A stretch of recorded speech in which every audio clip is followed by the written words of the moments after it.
Hi, welcome to Hello. the UPM reading group. We're reading Wretched of the Earth, and today we're starting on section 3 of the Trials and Tribulations of National Consciousness. Comrade Gabby?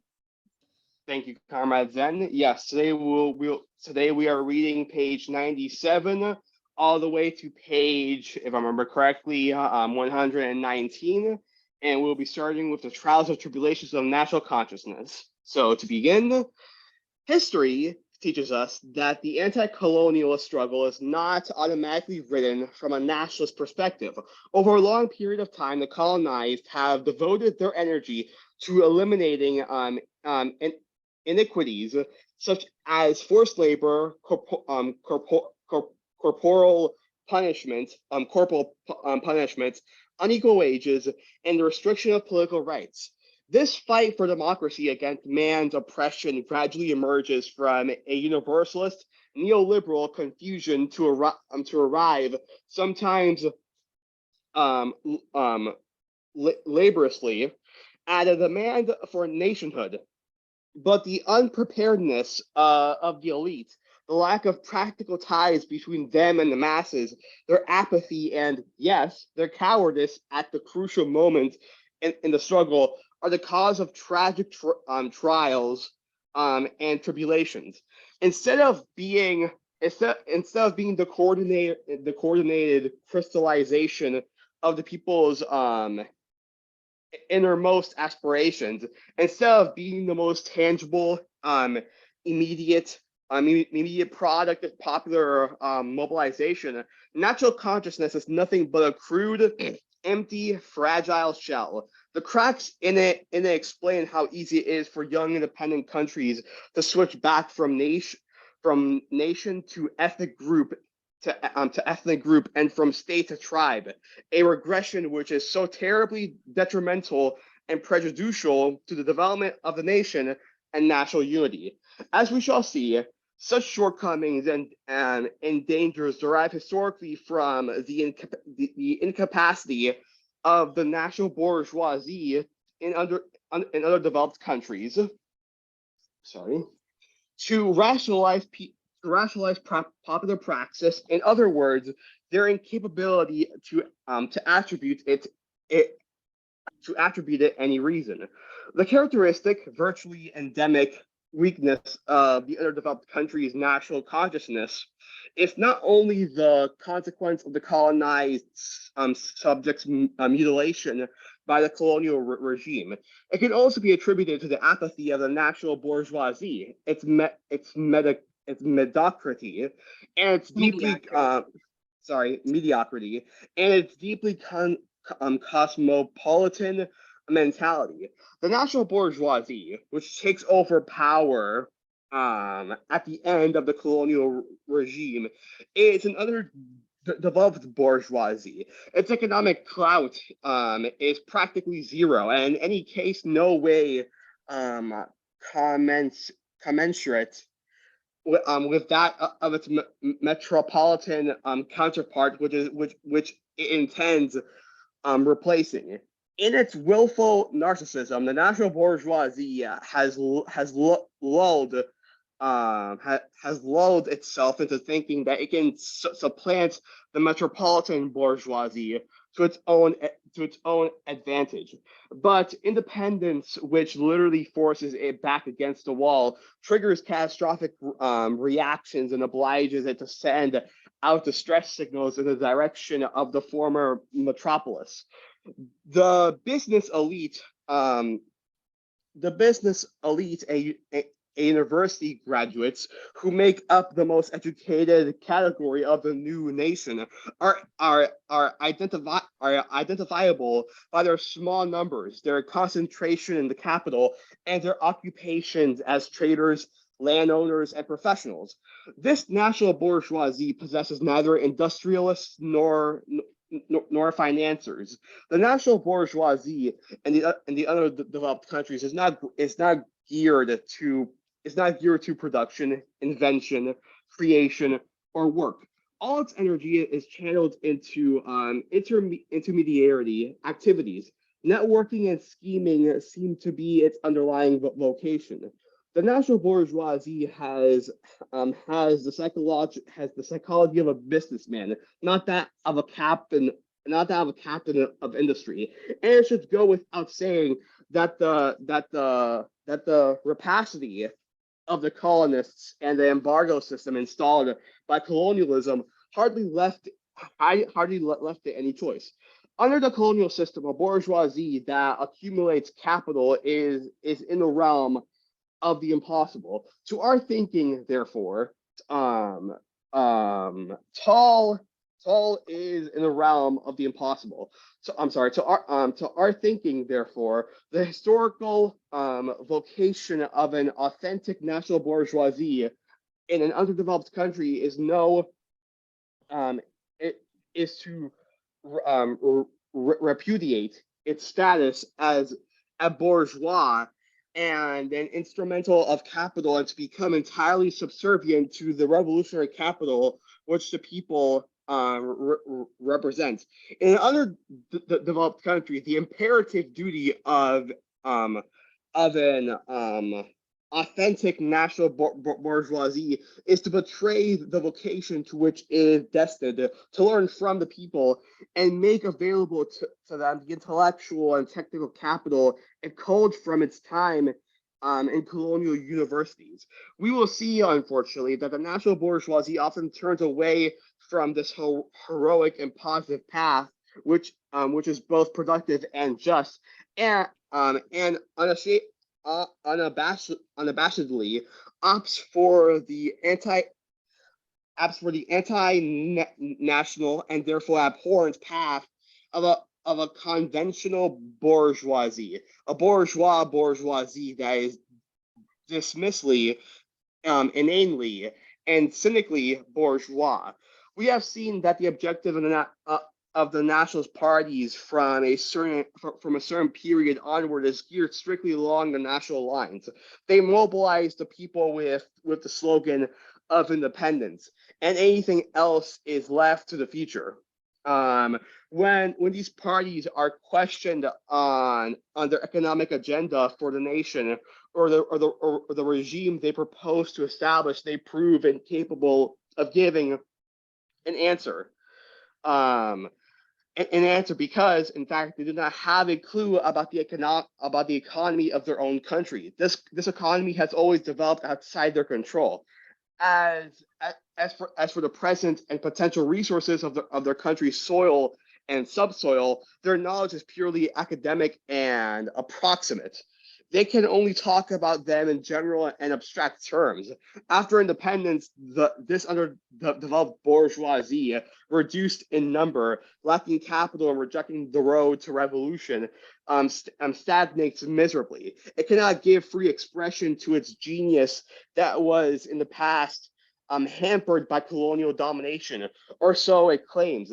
The precariousness of its resources and the scarcity of managerial talent force it for years into an economy of cottage industries. In its inevitability, limited perspective, the bourgeoisie's idea of a national economy is one based on what we can call local products. I don't know how to pronounce that. Grandiloquent speeches are made about local crafts, unable to establish factories which could be more profitable for the country and for themselves. The bourgeoisie cloaks local artisanship in a chauvinistic tenderness, which not only ties in with a new national dignity, but also ensures them substantial profits. This cult of local products, this incapability to invent new outlets, is likewise reflected in the entrenchment of the national bourgeoisie in the type of agricultural production typical of the colonial period. Independence does not bring a change of direction. The same old groundnut harvest, cacao harvest and olive harvest. Likewise, the traffic of commodities goes unchanged. No industry is established in the country. We continue to ship raw materials. We continue to grow produce for Europe and pass for specialists of unfinished products. Yet the national bourgeoisie never stops calling for the nationalization of the economy and commercial sector. And its thinking, to nationalize does not mean placing the entire economy at the service of the nation or satisfying all its requirements. To nationalize does not mean organizing the state on the basis of a new program of social relations. For the bourgeoisie, nationalization signifies very precisely the transfer into indigenous hands of privileges inherited from the colonial period. Since the bourgeoisie has neither the material means nor adequate intellectual resources such as engineers and technicians, it limits its claim to the takeover of businesses and firms previously held by the colonists. The national bourgeoisie replaces the former European settlers as doctors, lawyers, tradesmen, agents, dealers, and shipping agents. For the dignity of the country and to safeguard its own interest, it considers its duty to occupy all these positions. Henceforth, it demands that every major foreign company must operate through them if it wants to remain in the country or establish trade. The national bourgeoisie discovers its historical mission as intermediary. As we have seen, its vocation is not to transform the nation, but prosaically, another pronounced that. Prosaically. But prosaically serve as a convoyer belt for capitalism, forced to camouflage itself behind the mask of neocolonialism. The national bourgeoisie, with no misgivings and with great pride, revels in the role of agent in its dealings with the Western bourgeoisie. The lucrative role for this function as small-time racketeer, this narrow-mindedness and lack of ambition are symptomatic of the incapacity of the national bourgeoisie to fulfill its historic role as bourgeoisie. The dynamic, pioneering aspect, the inventive, discover of new worlds aspects common to every national bourgeoisie is here lamentably absent. At the core of the national bourgeoisie of the colonial countries, a hedonistic mentality prevails, because on a psychological level it identifies with the Western bourgeoisie, from which it has slurped every lesson. It mimics the Western bourgeoisie in its negative and decadent aspects without having accomplished the initial phases of exploration and invention that are the assets of the Western bourgeoisie, whether the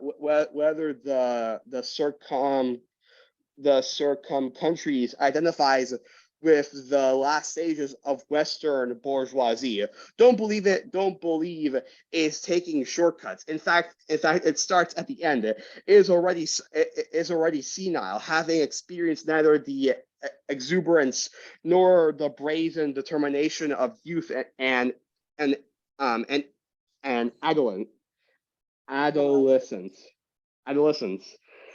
In its decadent aspect of the national bourgeoisie, the national bourgeoisie gets considerable help from the Western bourgeoisie, who happens to be tourists enamored by exoticism, hunting, and casinos.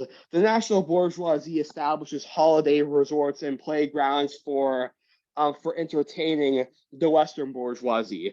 This sector goes by the name of tourism and becomes a national industry for this very purpose. We only have to look at what has happened in Latin America if we want proof of the way the ex-colonized bourgeoisie can be transformed into party organizer. The casinos in Havana and Mexico City, the beaches of Rio, Compact, Copa, Copacabana. Copa, Copacabana. Copacabana Yeah. and Acapulco, the young Brazilian and Mexican girls, the 13-year-old mestizas, and are the scars of this deprivation of the national bourgeoisie, because it is lacking in ideas, because it is inward looking, cut off from the people, sapped by its congenital incapacity to elevate issues on the basis of the nation as a whole. The national bourgeoisie assumes the role of manager for the companies of the West and turns its country virtually into a bordel for Europe. Once Yeah. again, we need only to look at the pitiful spectacle of certain republics in Latin America. U.S. businessmen, banking magnates, and technocrats jet down to the tropics, and for a week to 10 days wallow in the sweat depravity of their private reserves. The behavior of the national landowners is practically the same as that of the urban bourgeoisie. As soon as independence is proclaimed, the big farmers demand the nationalization of the agricultural holdings. Through a number of schemes, they managed to lay hands on the farms once owned by the colonists, thereby reinforcing their control over the region. But they make no attempt to diversify, increase production, or integrate it in a genuinely national economy. In fact, landowners call on the authorities to increase a hundredfold the facilities and privileges not now theirs, but once reserved for the foreign colonists. The exploitation of farm workers is intensified and justified. Capitalizing on 2 or 3 slogans, these new colonists demand a colossal effort from these farm laborers in the name of national interest. Of course, there's no modernization of agriculture, no development plan, no initiative. For initiatives imply a degree of risk and would throw such Milius, right? Milus into a panic and put to flight away overcautious landed bourgeoisie, which is sinking deeper and deeper into the ruts established by colonialism. In such regions, and initiatives are handled by the government. It is the government which approves them, encourages them, and finances them. The landed bourgeoisie refuses to take the slightest risk. It is hostile to gambling and ventures. It has no intention of building upon sand. It demands solid investments and quick returns. Yep. So maximize profit as efficiently as quickly as possible. The profits it pockets are enormous compared to the gross national product and are not reinvested. Its only mentality is to hoard its savings. This bourgeoisie, especially in the aftermath of independence, has no scruples depositing foreign banks the profits it has made from the national resources. Major sums, however, are invested for the sake of prestige in cars, villas, and all those ostentatious goods described by economists as typical of an underdeveloped bourgeoisie. We have said that the colonized bourgeoisie, which attains power, utilizes the aggressiveness of its class to grab the jobs previously held by foreigners. In the aftermath of independence, faced with the human consequence of colonialism, it wages a ruthless struggle against the lawyers, tradespeople, landowners, doctors, and high-ranking civil servants who insult the national dignity. It frantically brandishes the notions of nationalization and Africanization of the managerial classes. In fact, its actions become increasingly tinged with racism. It bluntly confronts the government with the demand that it must have these jobs, and does not tone down its virulence until it occupies every single one of them. The urban proletariat, the unemployed masses, the small artisans, those commonly called small traders, side with the with the nationalist attitude. But in all justice, they are merely modeling their attitude on that of their bourgeoisie, whereas the national bourgeoisie competes with the Europeans. The artisans and small traders pick fights with Africans of other nationalities. In the Ivory Coast, outright race riots were directed against the Dahomians, yeah. Dahomians and Upper Voltans. Upper Volta was transformed into Burkina Faso after the revolution that was led by Thomas Sankara. And Upper Voltans, who controlled much of the business sector and were the target of hostile demonstrations by the Ivorians and ultranationalism, chauvinism, and racism. There is a general call for those foreigners to leave. Their shops are burned, their market booths torn down, and some are lynched. Consequently, the Ivorian government orders them to leave, thereby satisfying the demands of the nationals. And in Senegal, it was the anti-Sudanese demonstrations that caused Mamadou Dia to state, the people of Senegal owe their blind belief in the Federation of Mali to their affection for its leaders. Their deep attachment to Mali has no other basis but a repeated act of faith in the politics of these leaders. The issue of Senegalese territory was no less alive in their minds, especially as the Sudanese presence in Dakar was far too visible for the problem to be overlooked. This is the reason why, greeted by the masses with relief and sorry.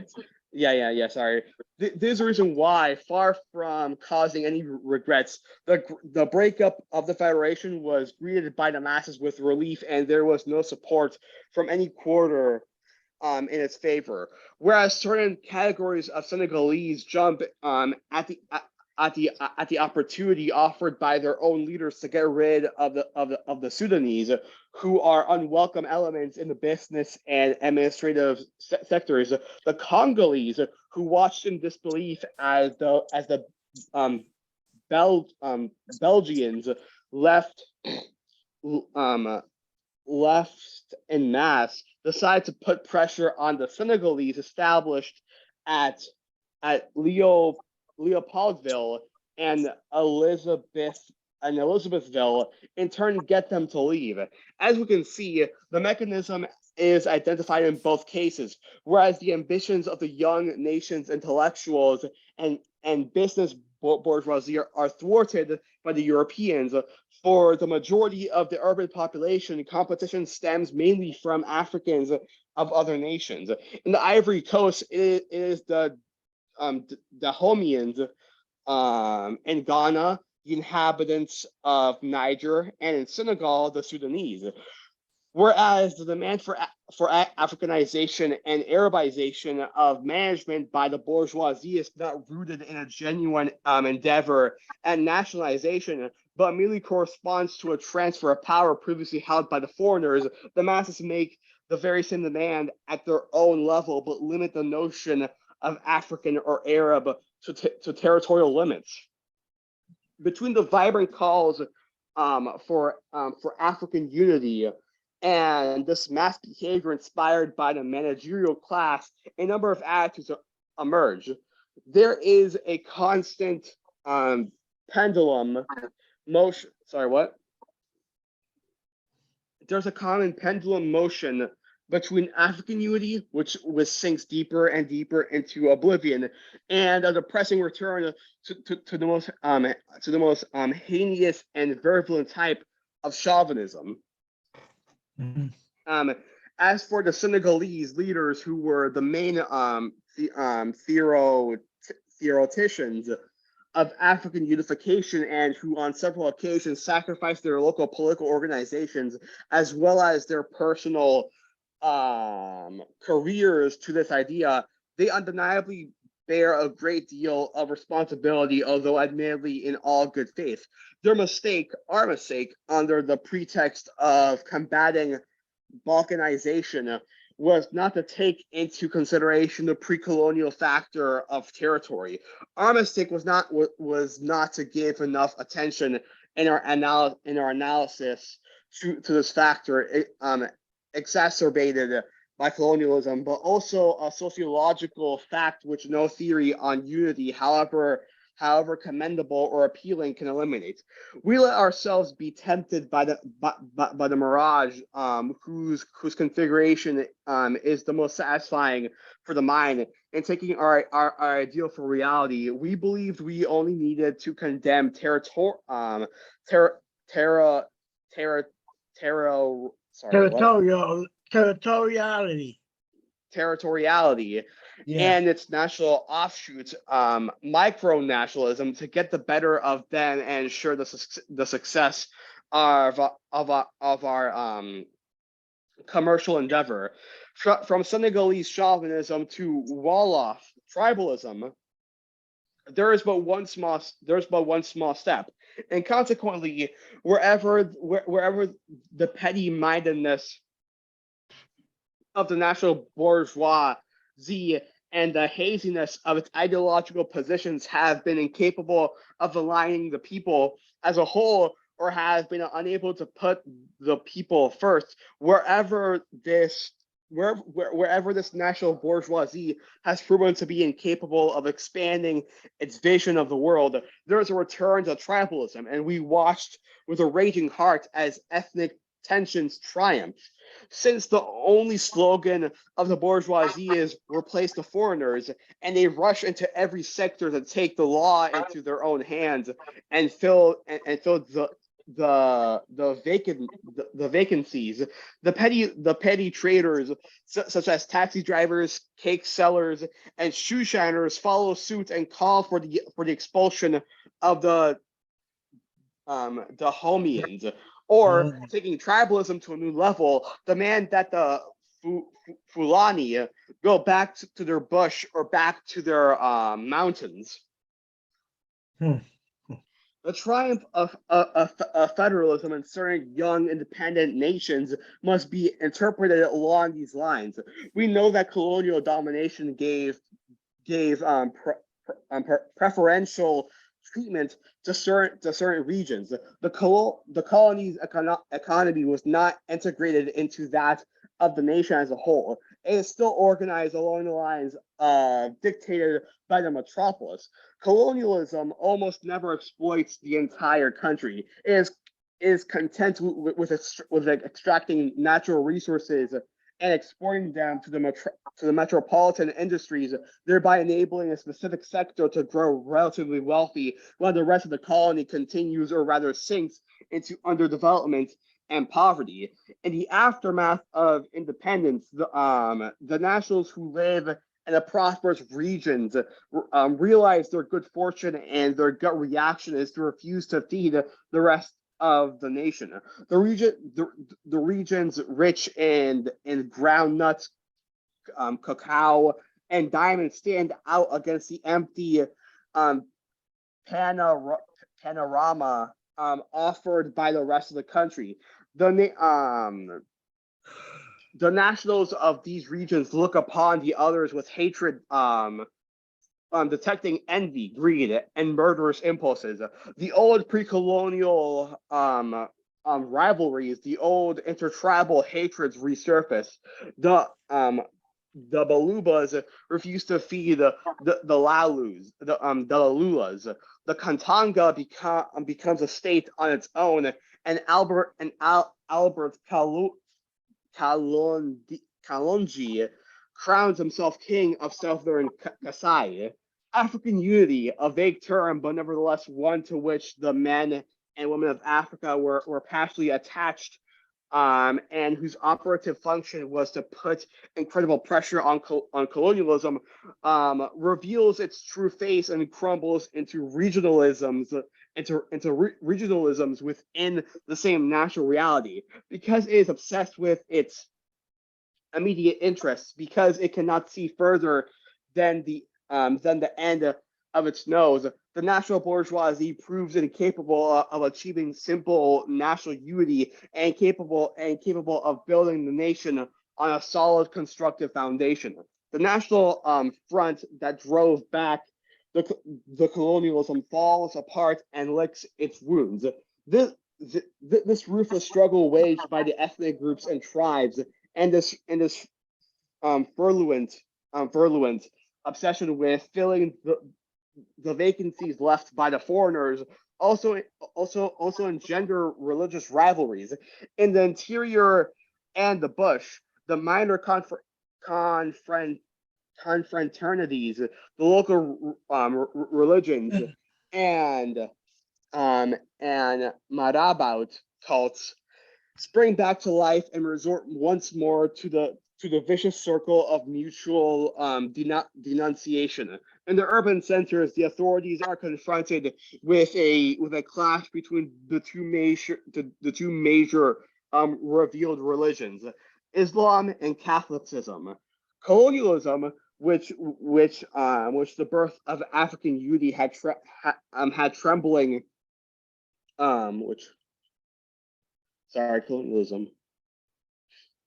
colonialism, which the birth of African unity had trembling on its foundations, is now back on its feet and now undertakes to break this will to unify by taking advantages of every weak link in the movement. Colonialism will attempt to rally the African peoples by uncovering the existence of spiritual rivalries.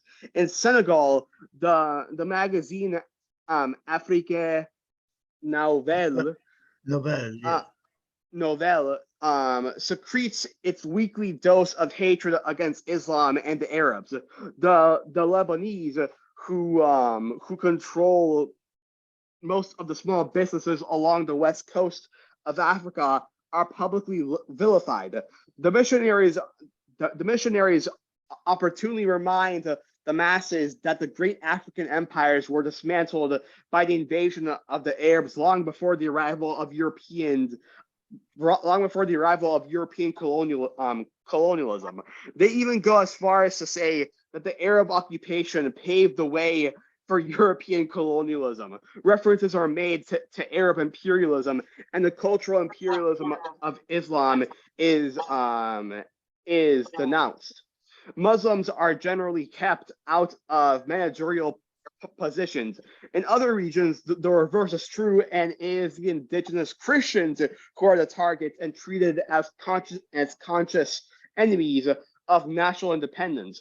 Colonialism shamelessly pulls all these strings only to content to see the Africans who were once in league against it tear at each other's throats. The notion of another saint, Bartholomew's massacre, takes shape in some of the people's minds, and colonialism snickers when it hears the magnificent speeches on African unity. Within the same nation, religion divides the people and sets the spiritual communities, fostered and encouraged by colonialism and its apparatus, at odds with each other. Totally unexpected events break out here and there. And predominantly Catholic or Protestant countries, the Muslim minority redoubles its religious fervor. Muslim festivals are revived, and Islam defends itself every every inch of the way against violence, violent absolutism of the absolutism of the Catholic religion. Ministers are heard telling certain individuals that if they are not content, they should go and live in Cairo. Cairo. In some Yeah. cases, American Protestantism transports its anti-Catholic prejudices onto African soil and uses religion to encourage tribal rivalries. On a scale of the continent, this religious tension can take the shape of the crudest form of racism. Africa is divided into a white region and a black region. The substitute names of sub-Saharan Africa and North Africa are unable to mask this latent racism. In some places, you hear that white Africa has 1,000-year-old tradition of culture that is the Mediterranean and extension of Europe and is part of Greco-Roman civilization. Black Africa is looked upon as a wild, savage, uncivilized, and lifeless region. In other places, you hear day in and day out hateful remarks about veiled women, polygamy, and the Arabs' alleged contempt for the female sex. The aggressiveness of all these remarks recalls those so often attributed to the colonists. The national bourgeoisie of each of these two major regions, who have assimilated to the core the most despicable aspects of colonial mentality, take over the Europeans and lay the foundations for a racist philosophy that is terribly prejudicial to the growth and development of racism that was typical of the colonial period. It's hardly surprising then in a country which calls itself African to hear remarks that are nothing less than racist and to witness paternalistic behavior bitterly reminiscent of Paris, Brussels, or London. In certain regions of Africa, bleeding paternalism toward Black people and the obscene idea drawn from Western culture that the Black race is impermeable to logic and science reign in all their nakedness.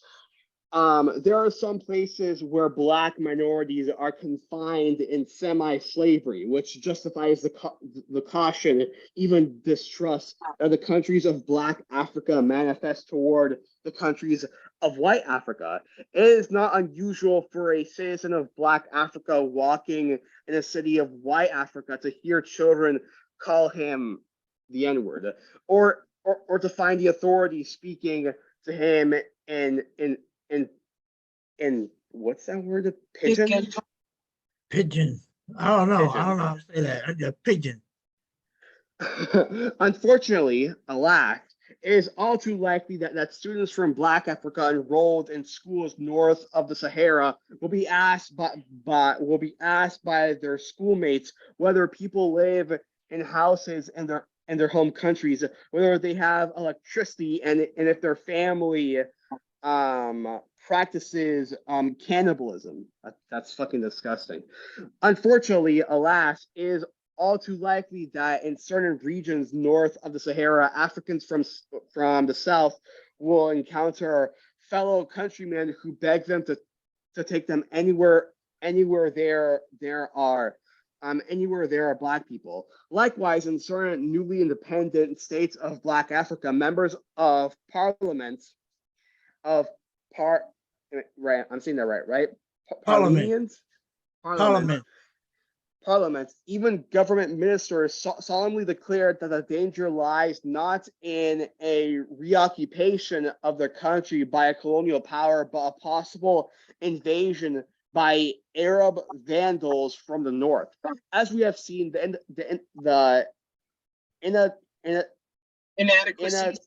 inadequacies of the bourgeoisie are not restricted to economy. economics, to Economics. economics. Sorry, to economics. That's okay. Achieving power in the name of narrow-minded nationalism, in the name of the race, and in spite of its magnificently worded declarations, totally void of content, irresponsibly wielding phrases straught out of Europe's treatises on ethics and political philosophy, the bourgeoisie proves itself incapable of implementing a program which even a minimum humanist content, when it is strong, when it organizes the world on the basis of its power, a bourgeoisie does not hesitate to maintain a pretense of universal democratic ideas. An economically sound bourgeoisie has to be faced with exceptional circumstances to force it to disregard its humanist ideology. Although fundamentally racist, the Western bourgeoisie generally manages to mask this racism by multiplying the nuances, thereby enabling it to maintain intact its discourse on human dignity in all its magnanimity. You got it, brother. You got it. Magnanimity. Western bourgeoisie has erected enough barriers and safeguards for it to fear no real competition from those it exploits and despises. Western bourgeois racism toward the Black people and the towelhead is a racism of contempt, a racism that minimizes. But the bourgeois ideology that proclaims all men to be essentially equal manages to remain consistent with itself by urging the subhuman to rise to the level of Western humanity that it embodies. The racism of the young national bourgeoisie is a defensive racism, a racism based on fear. Basically, it does not differ from common tribalism or even rivalry between clans or confraternities. It is easy to understand why perspicacious international observers never really took the lofty speeches on African unity very seriously. The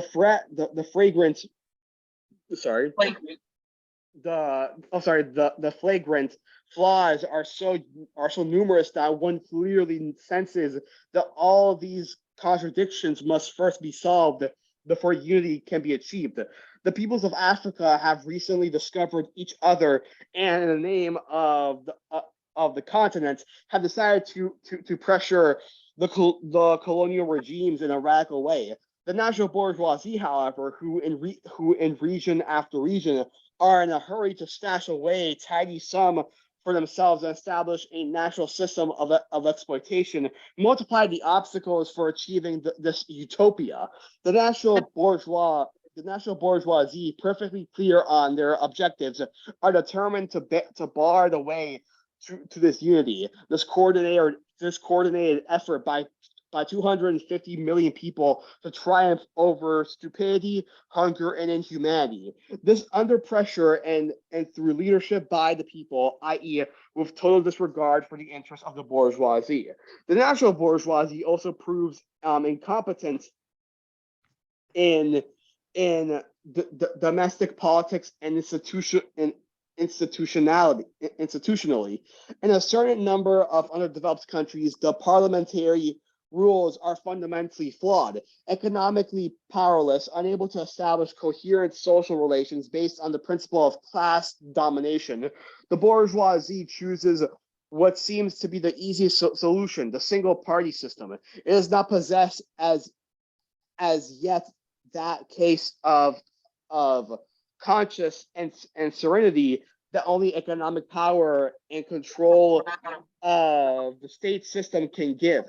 If anyone wants to read it from here, that's perfectly fine because like we're halfway from page 119.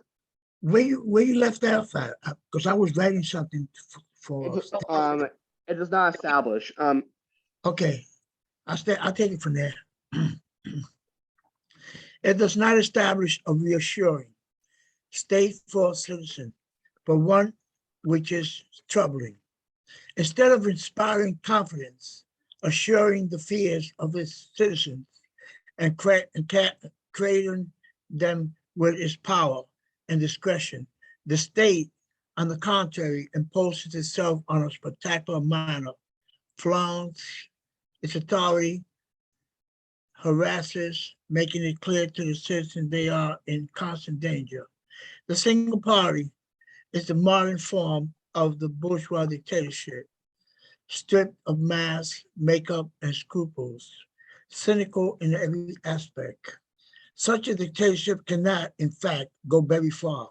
That's true. It never stops secreting its own contradiction. Since the bourgeoisie does not have the economic means both to assure its domination and to hand out a few crumbs to the rest of the country, so busy is it lining its own pockets, not only as fast as it can, but also in the most vulgar fashion. The country sinks very ever deeper into stagnation. And in order to hide this stagnation, to mask this regression, to assure itself and to give itself cause to boost, the bourgeoisie has no other option but to erect imposing edifices in the capital and spend money on so-called prestige projects. The national, excuse me, the national bourgeoisie increasingly turns its back on the interior, on the realities of a country gone to waste, and who looks towards the former metropolis and the foreign capitals who secure its services. Since it has no intention of sharing its profits with the people or of letting them enjoy the rewards paid by the major foreign companies, it discovers the need for a popular leader whose dual role will be stabilize the regime and perpetrate the domination of the bourgeoisie. The bourgeois dictatorship of the underdeveloped countries draws its strength from the existence of such a leader. That's true. We know that in the developed countries, the bourgeois dictatorship is the product of the bourgeois economic power. In the underdeveloped countries, however, the leader represents the moral force behind which the ground and destitute bourgeoisie of the young nation decides to grow rich. The people who for years have been who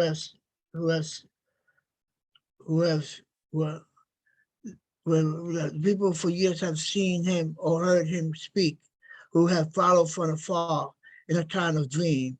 The leader's tabulations with the colonial powers spontaneously placed their trust in this patriot. Before independence, the leader, as a rule, personalizes the aspiration of the people, independence or political freedom and national dignity. But in the aftermath of independence, far from actually embodying the needs of the people, something in my eye, man. Sorry. People, far from establishing itself as a promoter of the actual dignity of the people, which is founded on bread, land, and putting the country back into his sacred hands, the leader will unmask his inner purpose to be the CEO of the company of profiteers, composed of national bourgeoisie, intent only on letting the most out of the situation. Honest and sincere too, he may often be in objective terms. The leader is the virulent champion of the now combined interests of the national bourgeoisie and the ex-colonial companies. Honest, his honesty, which is purely a frame of mind, gradually crumbles. The leader is so out of touch with the masses that he manages to convince himself they resent his authority and question the services he has rendered to the country. The leader is a harsh judge of the ingratitude of the masses, and every day a little more resolutely sides with the exploiters. He then knowingly turns into an accomplice of the young bourgeoisie that will wallow in corruption and gratification. The economic channels of the young state become irreversibly mirrored in a neocolonial system. Once protected, the national economy is now literally state controlled. The budget is funded by loans and donations. The heads of state themselves or government delegations make quarterly visits to the former metropolis or elsewhere, metropolis or elsewhere, fishing for capital. The former colonial power multiplies in its demand and accumulates concessions and guarantees, taking fewer and fewer precautions to mask the hold it has over the national government. The people stagnate miserably in intolerable poverty and slowly become aware of the unspeakable treason of their leaders. This awareness is especially acute since the bourgeoisie is incapable of forming a class. Its organized distribution of wealth is not to push it up. Sorry. Yeah. Okay. Thank you. It's not diversified into sectors. It's not stagnant and does not nuisance its priorities. This new Nuance. norm its priorities. This new case is an insult and an outrage, especially since the immense majority, 9/10 of the population, continue to starve to death. The way this caste gets rich quickly, pitilessly, and spends is matched by a determined resurgence of the people and the promise of violent days ahead. This bourgeois case, this branch of the nation that annexes the entire wealth of the country for its own gain, true to its nature, but nevertheless unexpectedly casts pejorative aspersions about the other blacks or Arabs, which recall in more ways than one the racist doctrine of the former representative of the colonial power. It is both this wretchedness of the people and this dissolute enrichment of the bourgeoisie case, the contempt it flaunts for the rest of the nation that will harden thoughts and attitudes. But the looming threat results in a strengthening of authority and the emergence of a dictatorship. The leader with this Morton past as a loyal patriot constitutes a screen between the people and the grasping bourgeoisie because he leads his support. He lends his support to the undertaking of this case and turns a blind eye to the insolence, mediocrity, and fundamental immorality. He helps to curb the growing awareness of the people. He lends his support to his case and hides his maneuvers from the people, thus becoming its most vital tool for mystifying and numbing the senses of the masses. I'm pretty sure, sorry. Huh? Oh no, I was gonna say, I'm pretty sure he's describing a comprador class. Yeah. Every time he addresses the people, he recalls his life, which was often heroic, the battles waged and the victories won. in the people's name, thus conveying to the masses they should continue to place their trust in him. There are many examples of African patriots who have introduced into the cultures political struggle of their elders a broad nationalistic style. These men came from the interior, scandalizing the colonizer and shambling the nationalists in the capital.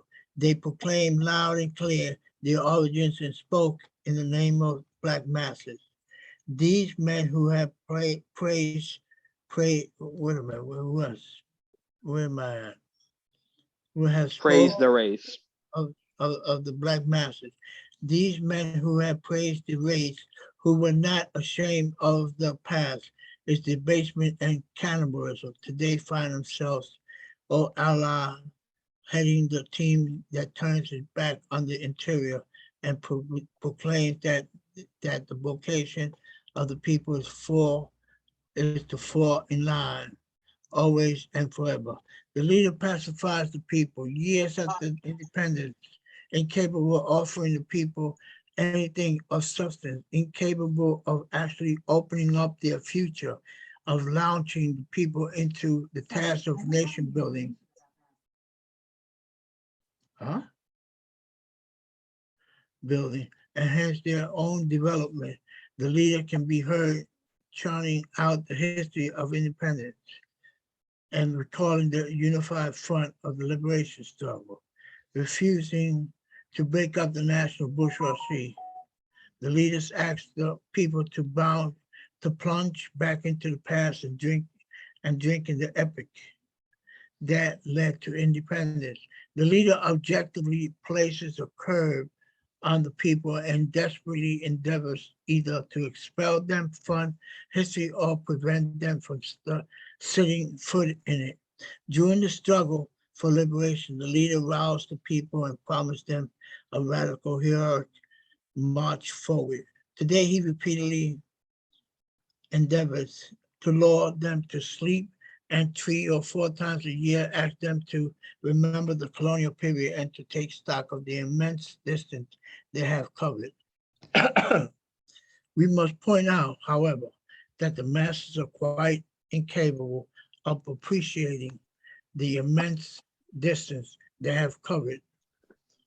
The peasants who continues to scratch a living from the soil, the unemployed who have never found a job are never really convinced that their lives have changed, despite the festivities and the flags.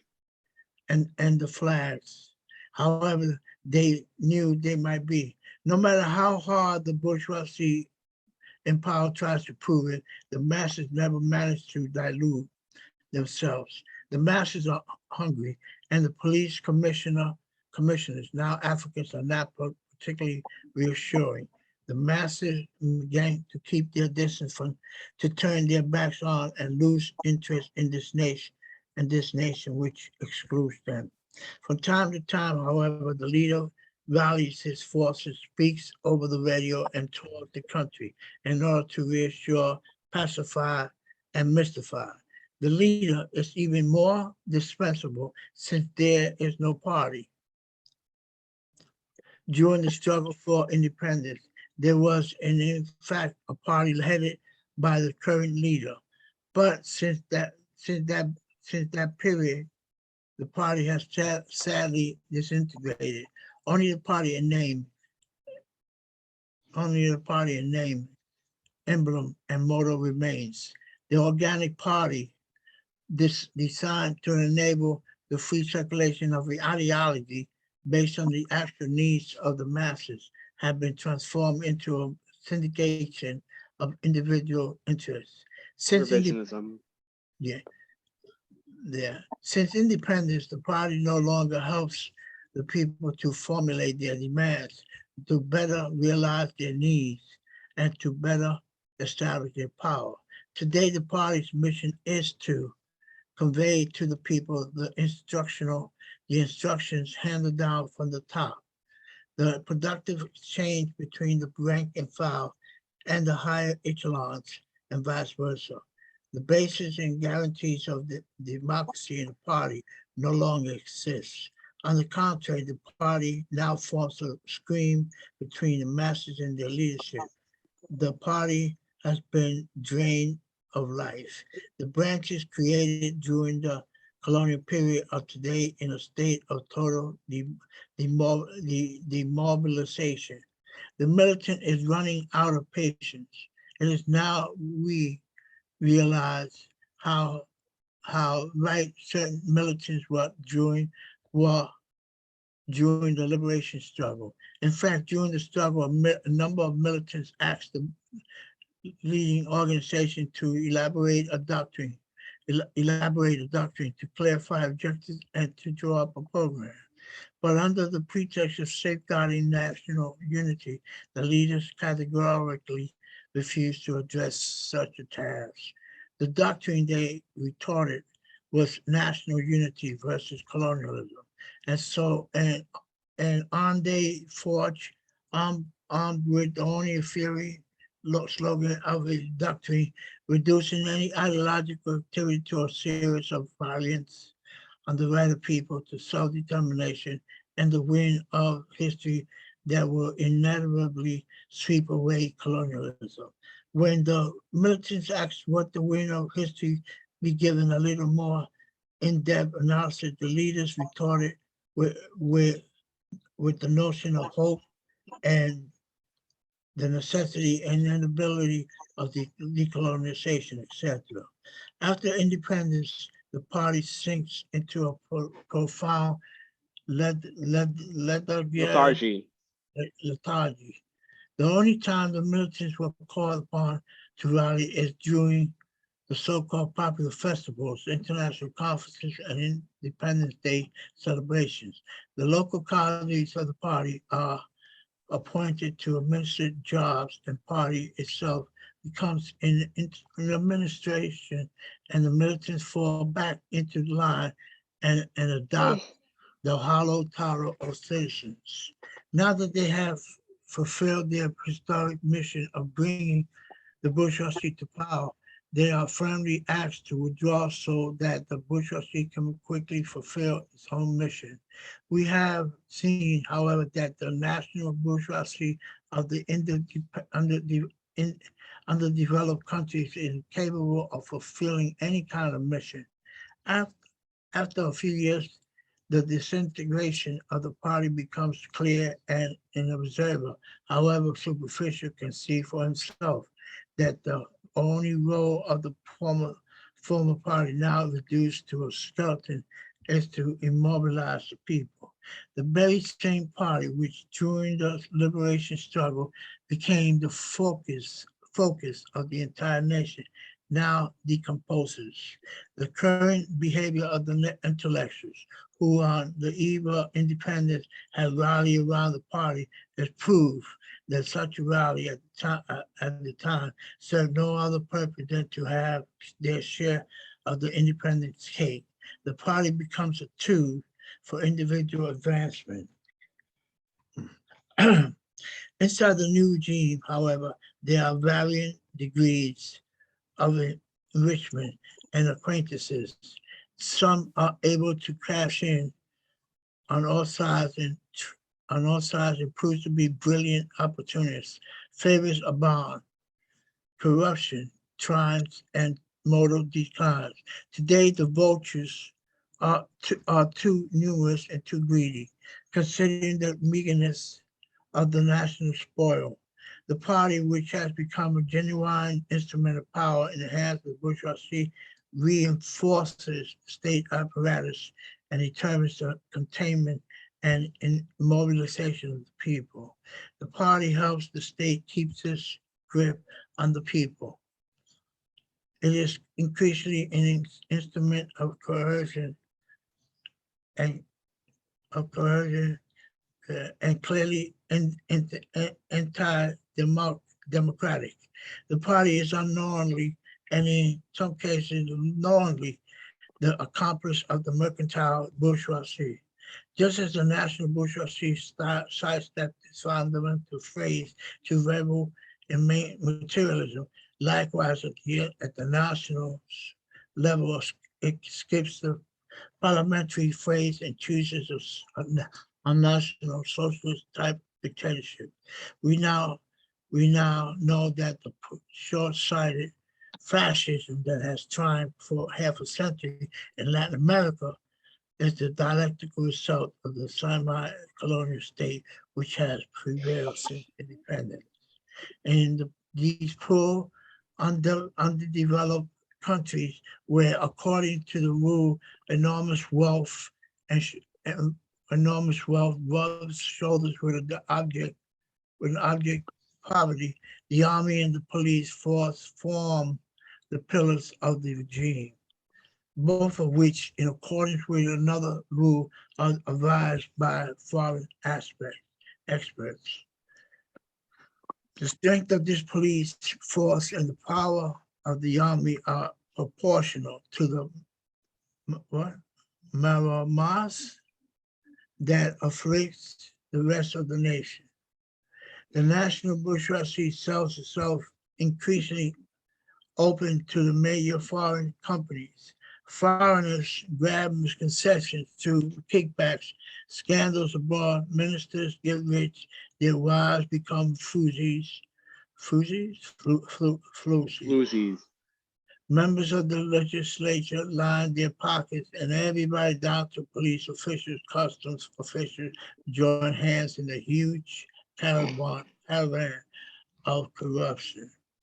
The opposition becomes more aggressive, and the people are quick to hatch on to its propaganda.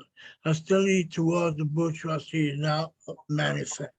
The young bourgeoisie, which seems thickened by premature sterility, ignores the advice prolific and proves incapable of understanding that it is in its own interest to prevail even slightly its exploitation of the people. The very Christian magazine. Oh God, wait a minute. Hold on, man. I got this machine that's going. Go. Oh, good. The very Christian magazine. Semaine Africain in Brazzaville addresses the barons of the regime thus: men in power, and you their wives, today your wealth has afforded you comfort, education perhaps, a beautiful home, contacts and many missions abroad that have opened up new horizons. Since you're back, did you want to pick back up, Shay? Where we at? But all your Right here. But all your wealth has encased you in a shell which prevents you from seeing the poverty surrounding you. Beware. This warning from La Semaine Africaine, addressed to Mr. Hulot Lieutenant, is, of course, not revolutionary in the least. What La Semaine Africaine wants to convey to those starving, the Congolese people, is that God will punish them. If there is no room in your heart for the people under you, there will be no room for you in the house of God. Wow. Sound familiar to the history of Puerto Rico. And it's obvious that the national bourgeoisie is little trouble by such denunciation. Focus solely on Europe, it remains firmly resolved to get the most out of the situation. The enormous profits it makes from exploiting the people are shipped abroad. The young national bourgeoisie very often more weary of the regime it has installed than other foreign companies. It refuses to invest on home soil and is remarkably ungrateful to the state that protects and feeds it.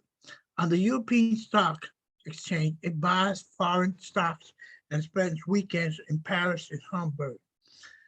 The behavior of the national bourgeoisie of certain underdeveloped countries is reminiscent of members of a gang who, after every holdup, hide their share from their accomplices and wisely prepares for retirement. Such behavior reveals that the national bourgeoisie more or less realizes it will lose out on the long term. It foresees that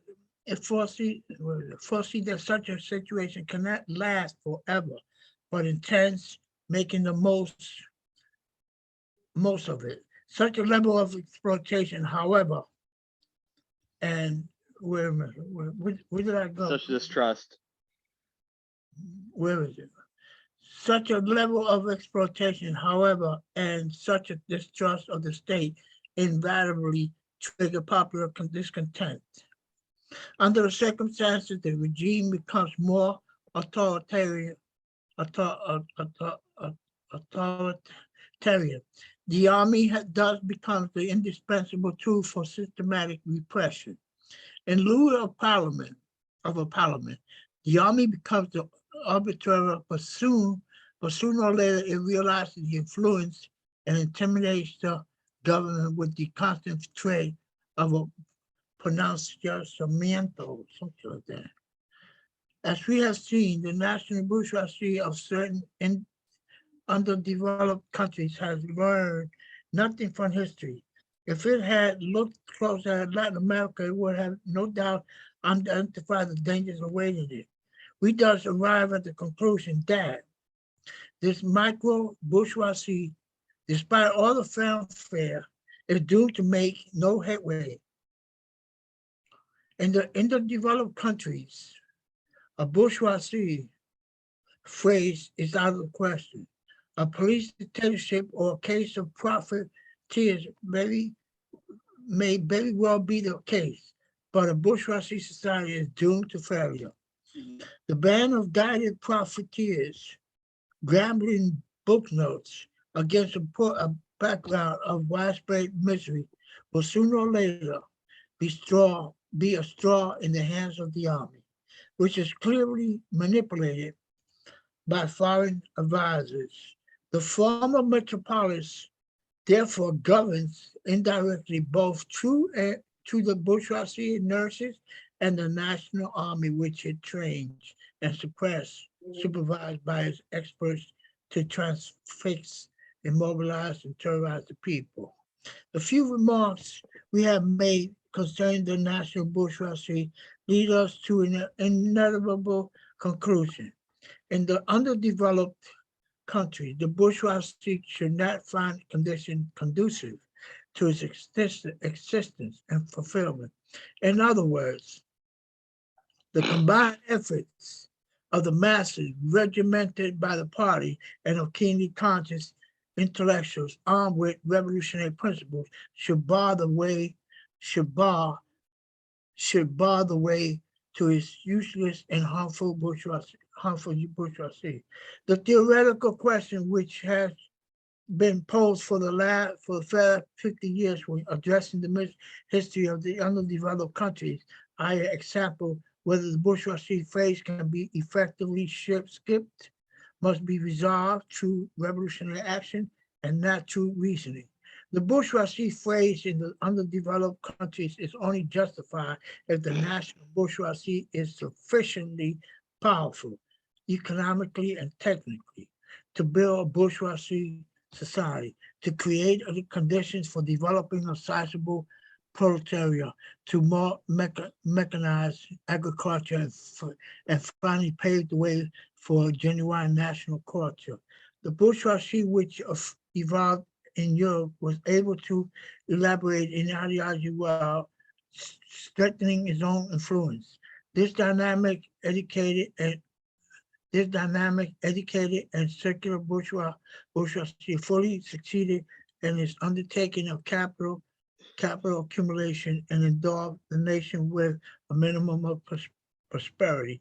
In the underdeveloped countries, we have seen that there was no genuine bourgeoisie, but rather an acquisitive, voracious, and ambitious petty caste, dominated by a small-time racketeer mentality, content with the dividends paid out by the former colonial power. The short-lived bourgeoisie reached vision and inventiveness. It has learned by heart that it has not read in the manuals of the West and subtly transformed itself not into a replica of Europe, but rather it's caricature. And that's it. Wow, that was a lot. Jesus. You know something? Let me start this off, man. If everybody remember the history of Cuba, you'll find that Batista was a bourgeoisie, Uh-huh. and that he too, man, you know, he was able to do his, you know, do his little tricks and stuff like that, and keep the people, man, and Cuba, keep the people under control, you know, with his military.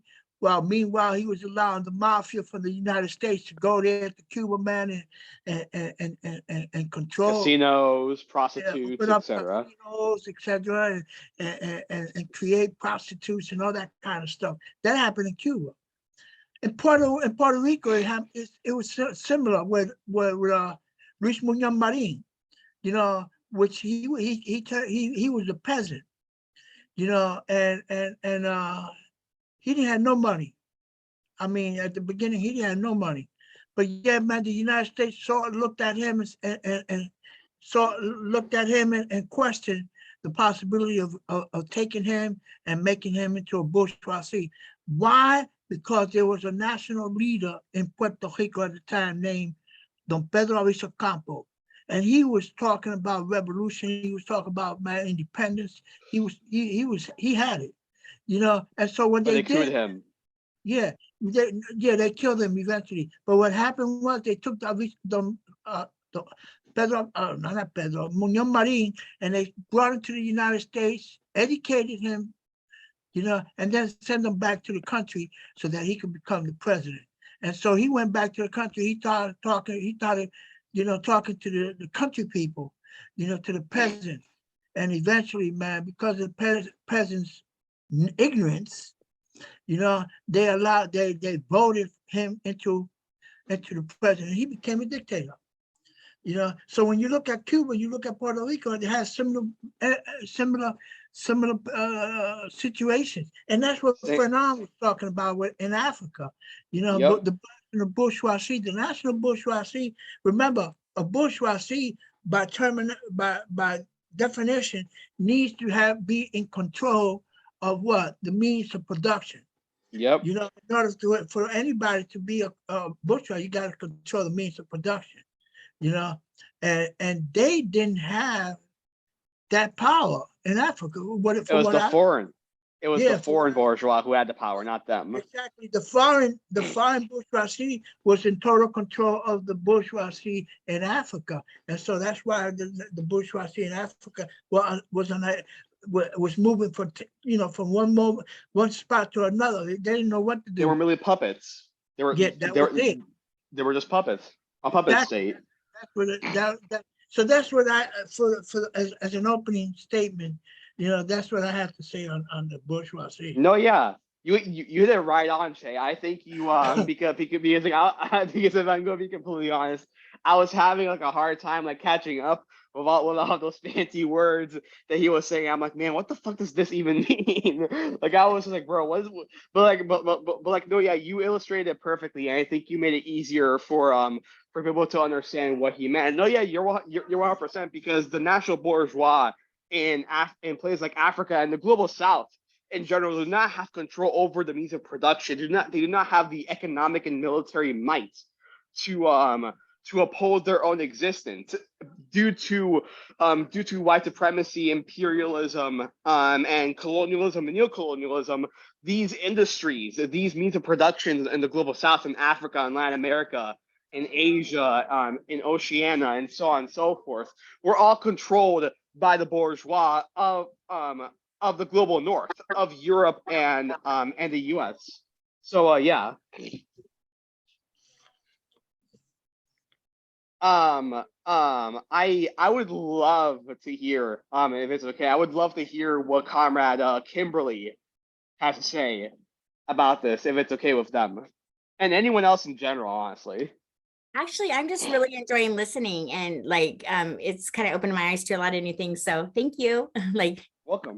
I'll continue to just listen and learn. Of course. But yeah, I just find it really interesting how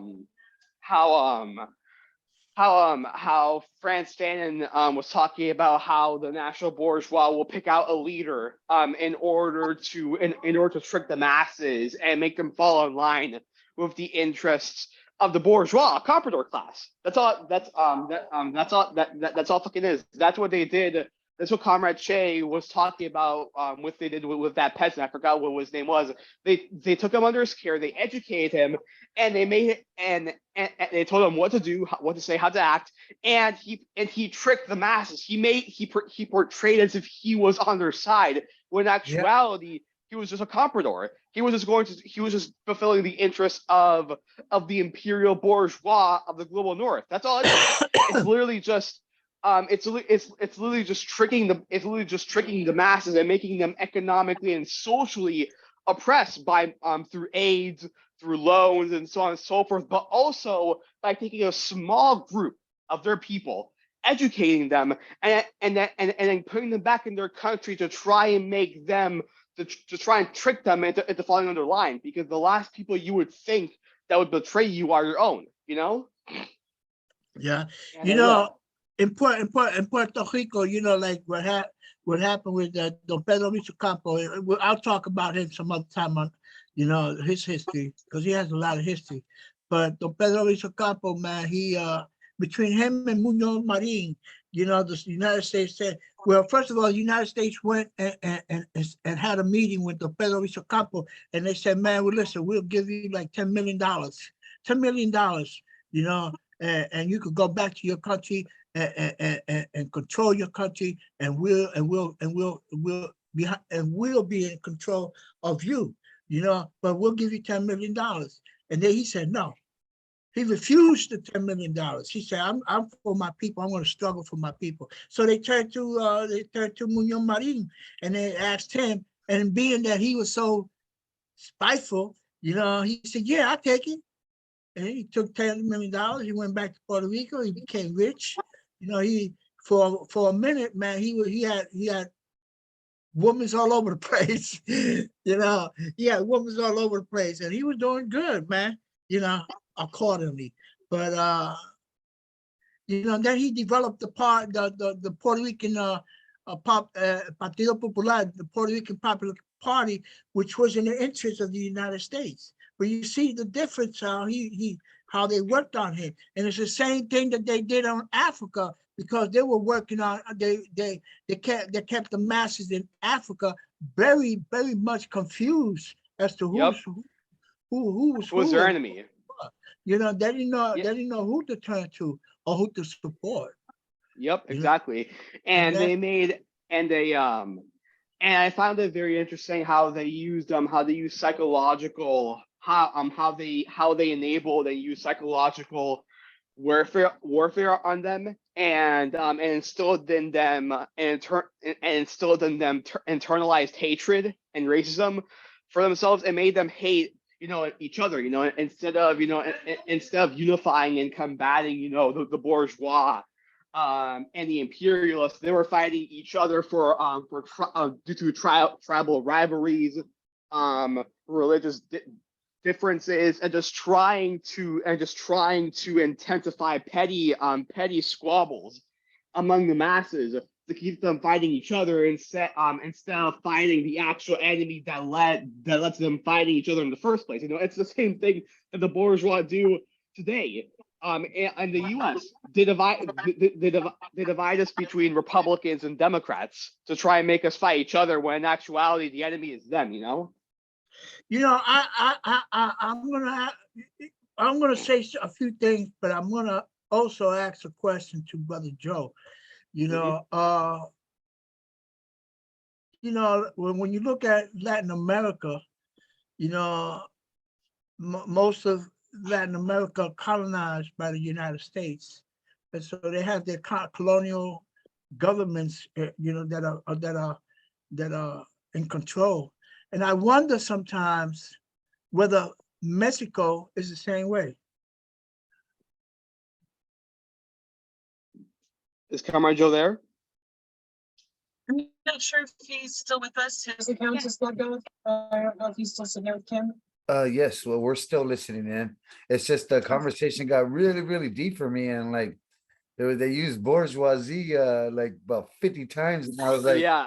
all I needed some Grey Poupon to smear on it to get the understanding of it. But when it comes down to the bread and butter of things, we have to continue in the struggle to continue fight. Mhm. Because this is the format I think that I was gathering. The struggle is still here, not just in the Mhm. United States, but they were talking about in Africa.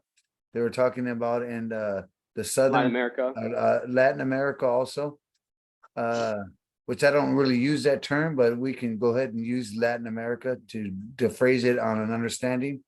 I actually have a question, Comrade Joe. What Yes. phrase do you use when you describe South America, the Caribbean, and Central America? Like, what phrase do you use? I refer to it as Turtle Island. Ah, gotcha. Me So too. this is before the fake boundary lines The medicine Gotcha, ring. right. or the medicine lines. Yeah, so it's Turtle Island. So when they come up with Pan America, South America, this and that, like even America, there's in question to that because they were trying to name it after America. Oh, that Vespucci. Raspucci Americo. America Vespucci. Yeah. Yeah, America which is Vespucci. Yeah. America so- Vespucci, yeah. You know what's funny? You know what's Yes. funny? So when colonization was happening in Turtle Island, and when they were engaging in imperialism and westward expansion, settler colonialism, before they chose the name of America, you know what names they were thinking of? They were thinking of calling themselves Freedonians. I kid you fucking not, bro. Oh, well, You know, let me say Yes. something. You know, the United States, before it became where it became, it was also a colony. It was what? A colony. Yes. Yeah. It was also a colony. It had 13 colonies in the United States that were under the domains of Britain. Of the English Empire. Yeah, the English Empire. But they were also colonized. Mhm. You know, and the reason why they rebelled was because of the taxes. talk about the whole thing about them. You know, and the rest is the story. You know, because you And know The only just- reason Okay, Oh, go sorry. ahead. Go ahead, Gabby. I was gonna say the U.S. has always been, and so long as it exists, continues to be a settler colonial country. You know, it's a wide concept. The U.S. was founded on racism, white supremacy, exploitation, oppression, subjugation, settler colonialism, slavery, genocide, and so on and so forth. The only reason why the American Revolution even happened in the first place was so the settlers could be the sole beneficiaries of imperialism within the U.S. That's it. They didn't want to share. They didn't want to share the profits and the resources with the British Empire, and they wanted to be the sole benefactors of settler colonialism within the U.S. That's really it. It was a bourgeois conflict. yeah, It was a bourgeois revolution. yeah, that's what it was. A What- bourgeois revolution. You're on mute. What I was, am I off mute? Yeah. Well, what I was getting to is, it's something I studied this morning. I don't recollect the correct pronunciation to it, but actually it came from an indigenous tribe that was in Peru. Really? And it was very similar to what they term America. I think it was America or something like that. And he was named after. Yeah, and actually Raspucci was named after, he changed his name to Americo, and this was Vespucci. after Mhm. the naming of America. So that was something that I got to see earlier. But anyway, one of the things we were talking about, even prior to the 13 colonies, let's talk about this, Sister Kimberly. When we were talking about this earlier, that the tribal peoples already had a collection of peoples. already Mhm. had Democracy. a democracy. Governments. They had governments. Yeah, and it's like some people on Twitter, they were, you know, they always like to say, well, what have these, we look at all these advances that we've done for these savages and all, they're pretty racist, you know? Oh my God. And Lots of so piece of like I'll shit. say, well, okay, let's talk about it. You know, and then I kind of lay it out there. And one of them is the they literally our Iroquois Nation. Constitution was based on the Iroquois Confederacy and their form of democracy. Yup, that- I mean, literally. And I mean, you can go on, like and they act like it's like this like, although there are many nations here that we have our own traditions, and I mean, people like to do the like where's a monolith or something, and Yeah, say, no. oh yeah, all the Native Americans, like literally we're like there's hundreds of people that have their own traditions, their own creations, Cultures. their own cultures, and Languages, but the one thing that we do share in common is communalism. no is our relationship with the earth. Mother Nature. Oh. And oftentimes the four sacred medicines, but other than that, like I mean, look at Anishinaabe versus like totally different, like everything, and it would be like and they like to put it all together and say like, well, American Indians, they're savage, or they scalped, and it's like literally like which one are you talking about? Because I'd be like saying, why don't you speak French to an English person? You know, it's like and that's it's a real like. It really bothers me. It does. Although we all face the same oppressor, except for, of course, the people on the tail of the Turtle Island, they faced it prior to us, and even, you know, the Tono especially. And so, but it's like, it really makes me like, it makes me kind of angry because. No, you have every right to be angry. Yeah. And it's like, well, your ancestors is, I'm like, what are you talking about? Like literally, like. I don't know. I can get on a soapbox about that though. No, yeah, you have. Oh, sorry, Joe. So it's like a generalization It's of racist. all of us Mhm. indigenous peoples as being one when we, although we are from Mother Earth, but we have different dialects. We have different cultural beliefs, even in the beliefs of creation, Mhm. which many of them are similar. But we were highly advanced trade ways, Mhm.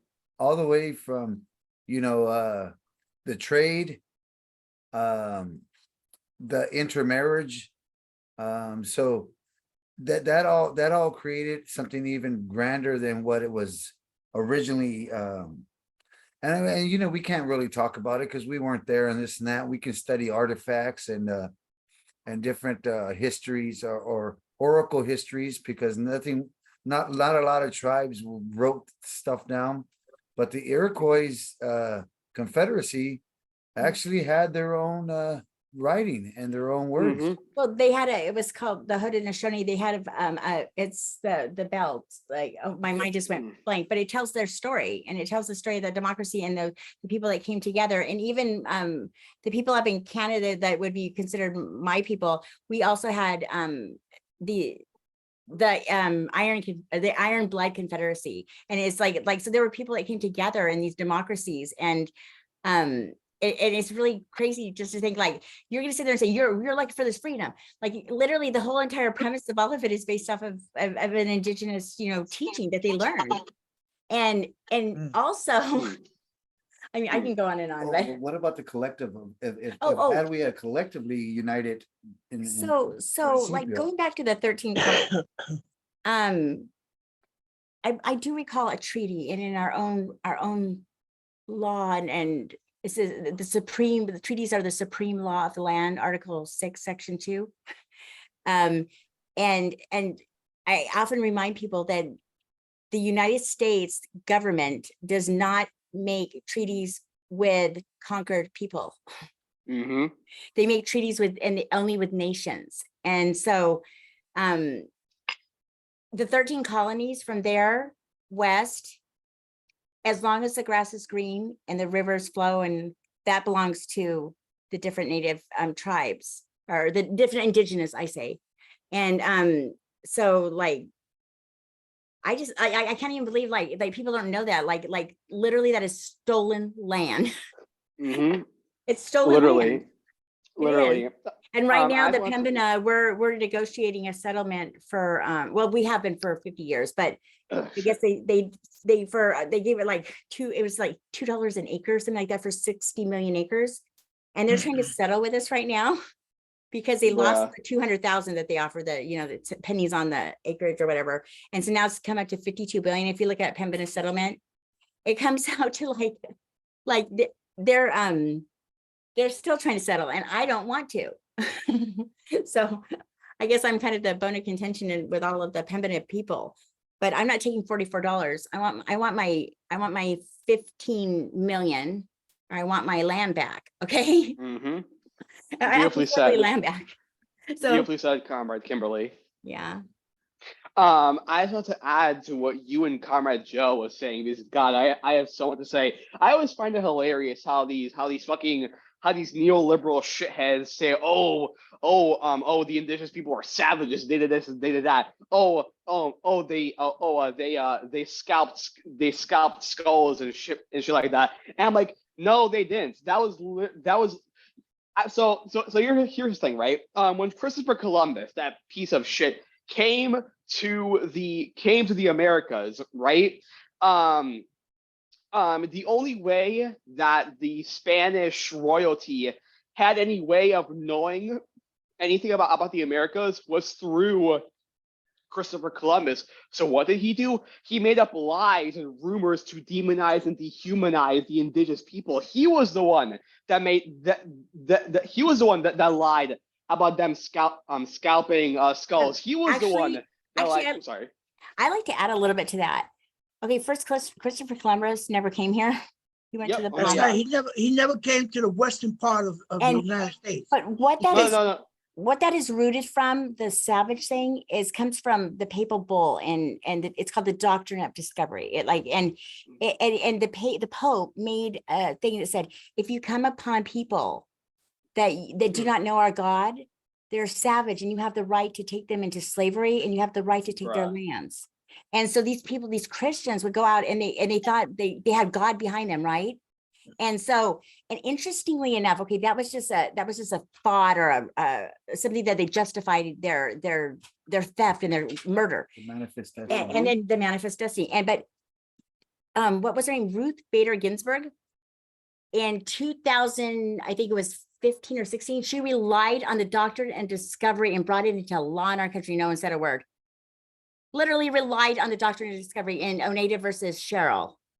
Wow. And it's like, and I was like I'm shuddering and like what? Like literally you just brought us back to 1500. But even a little bit more on that. Yeah, it's so this has become just this mindset, you know, that this ingrained itself into our society, that, and as far as the scalping, that was no, it was not an indigenous thing. They were, it never happened. That's where Redskin comes from. We want 200 Indian, they would sell for $200, and the government paid to scalp the Indians, okay? And they would pay for the children, and then it got, well, we don't know the difference if it's a person from Mexico or if it's a person here. So let's take the ear, and then pretty soon it was like, let's have the whole skin. So that's literally where Redskin comes from, and that's why it is so offensive. And it was a bounty that was put out by many people. And I actually posted on this too on Twitter. I said, because he was saying you scalp this and you scalp that. So I said, this is the bounty. Like literally, you guys are the scalpers. Like, literally. It's this whole misconception. or just because I don't know, I don't understand it.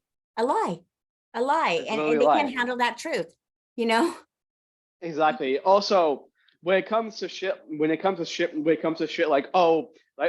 the settlers, you know, taught the indigenous people everything they knew. No, they fucking did it. If it wasn't for the indigenous people, the settlers would have really fucking died, because they didn't know how to fucking farm or survive in the wilderness of the Americas. Like, there are literally so many inventions, and there's literally so many inventions that were created by indigenous people that we use on a daily basis. They're like it is just so wild to me, because pre-colonialism, indigenous people had entire cities, had Tradeways.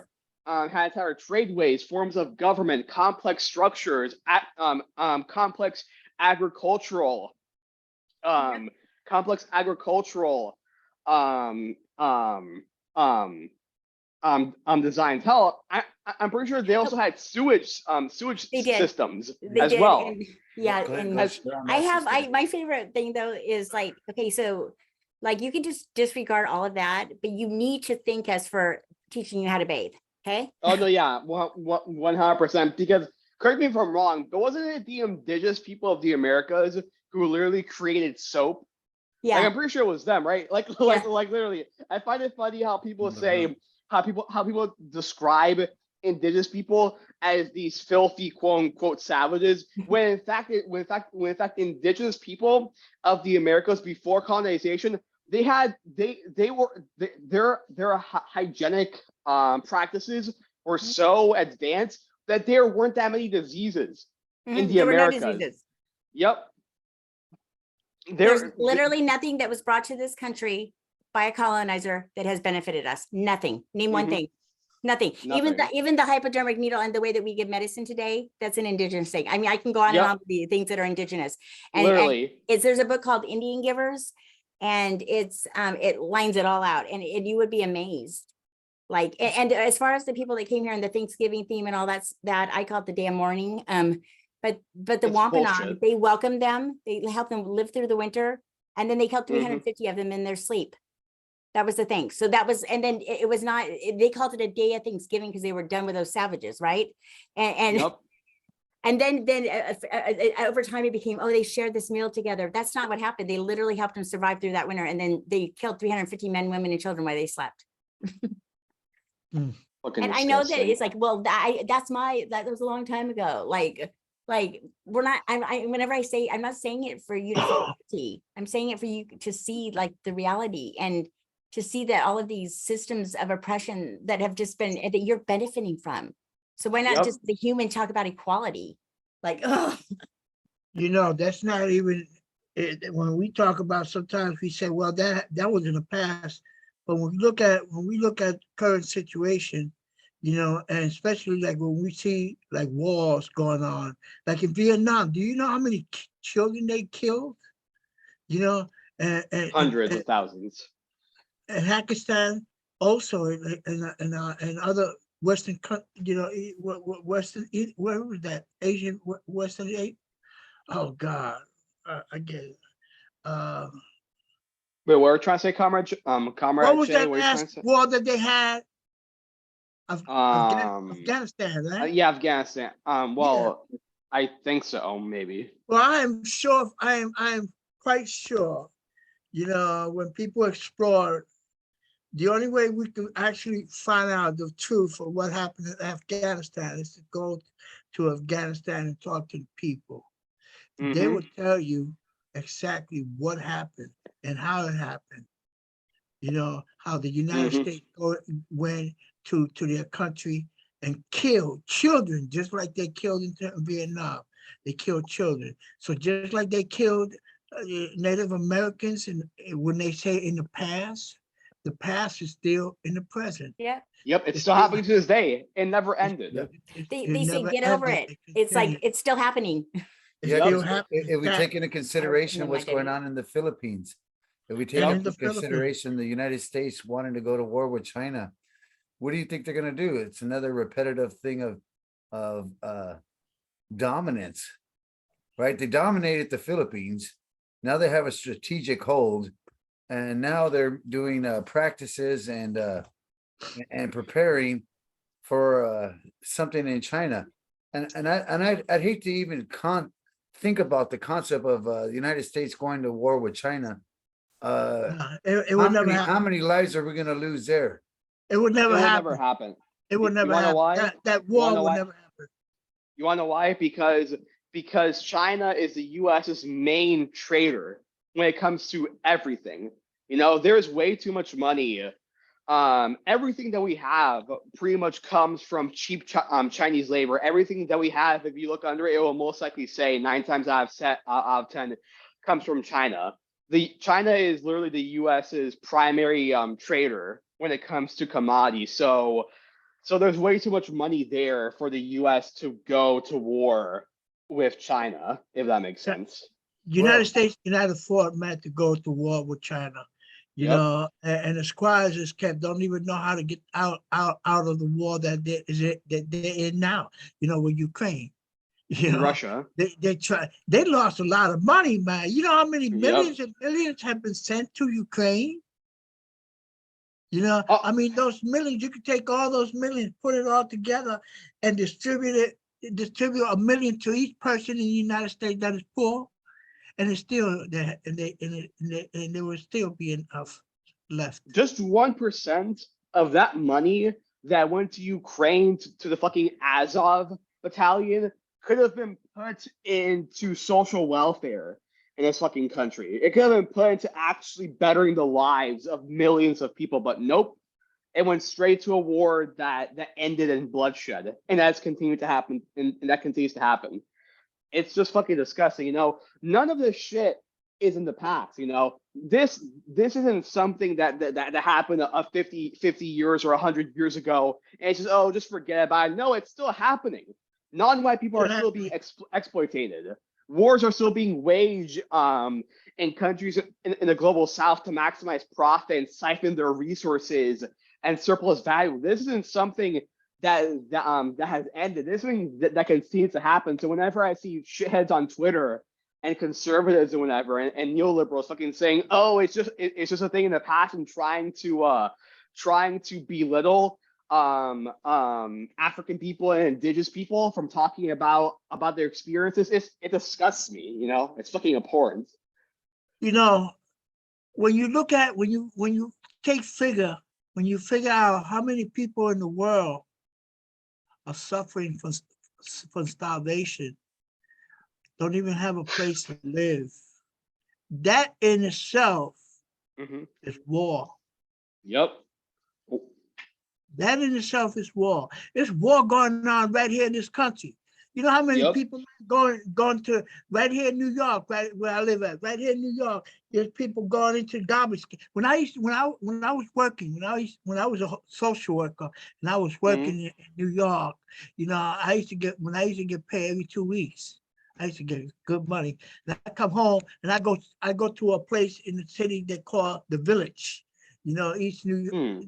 Downtown Manhattan, where you find musicians, you find people of all colors, man, there, and of all nationalities, and they're all mingling together as a family, and everybody's having fun. And I used to go down there, man. They call it the Village, and so I used to go down there, man. And at night, I'll be drinking, you know, but I'm walking down the street and I see somebody, man, looking in the garbage, you know. And you know what I used to do? I used to go across the street, you know, and tell that person, you know, on a few occasions, there was more than just one, but I tell that person, you know, what you looking for?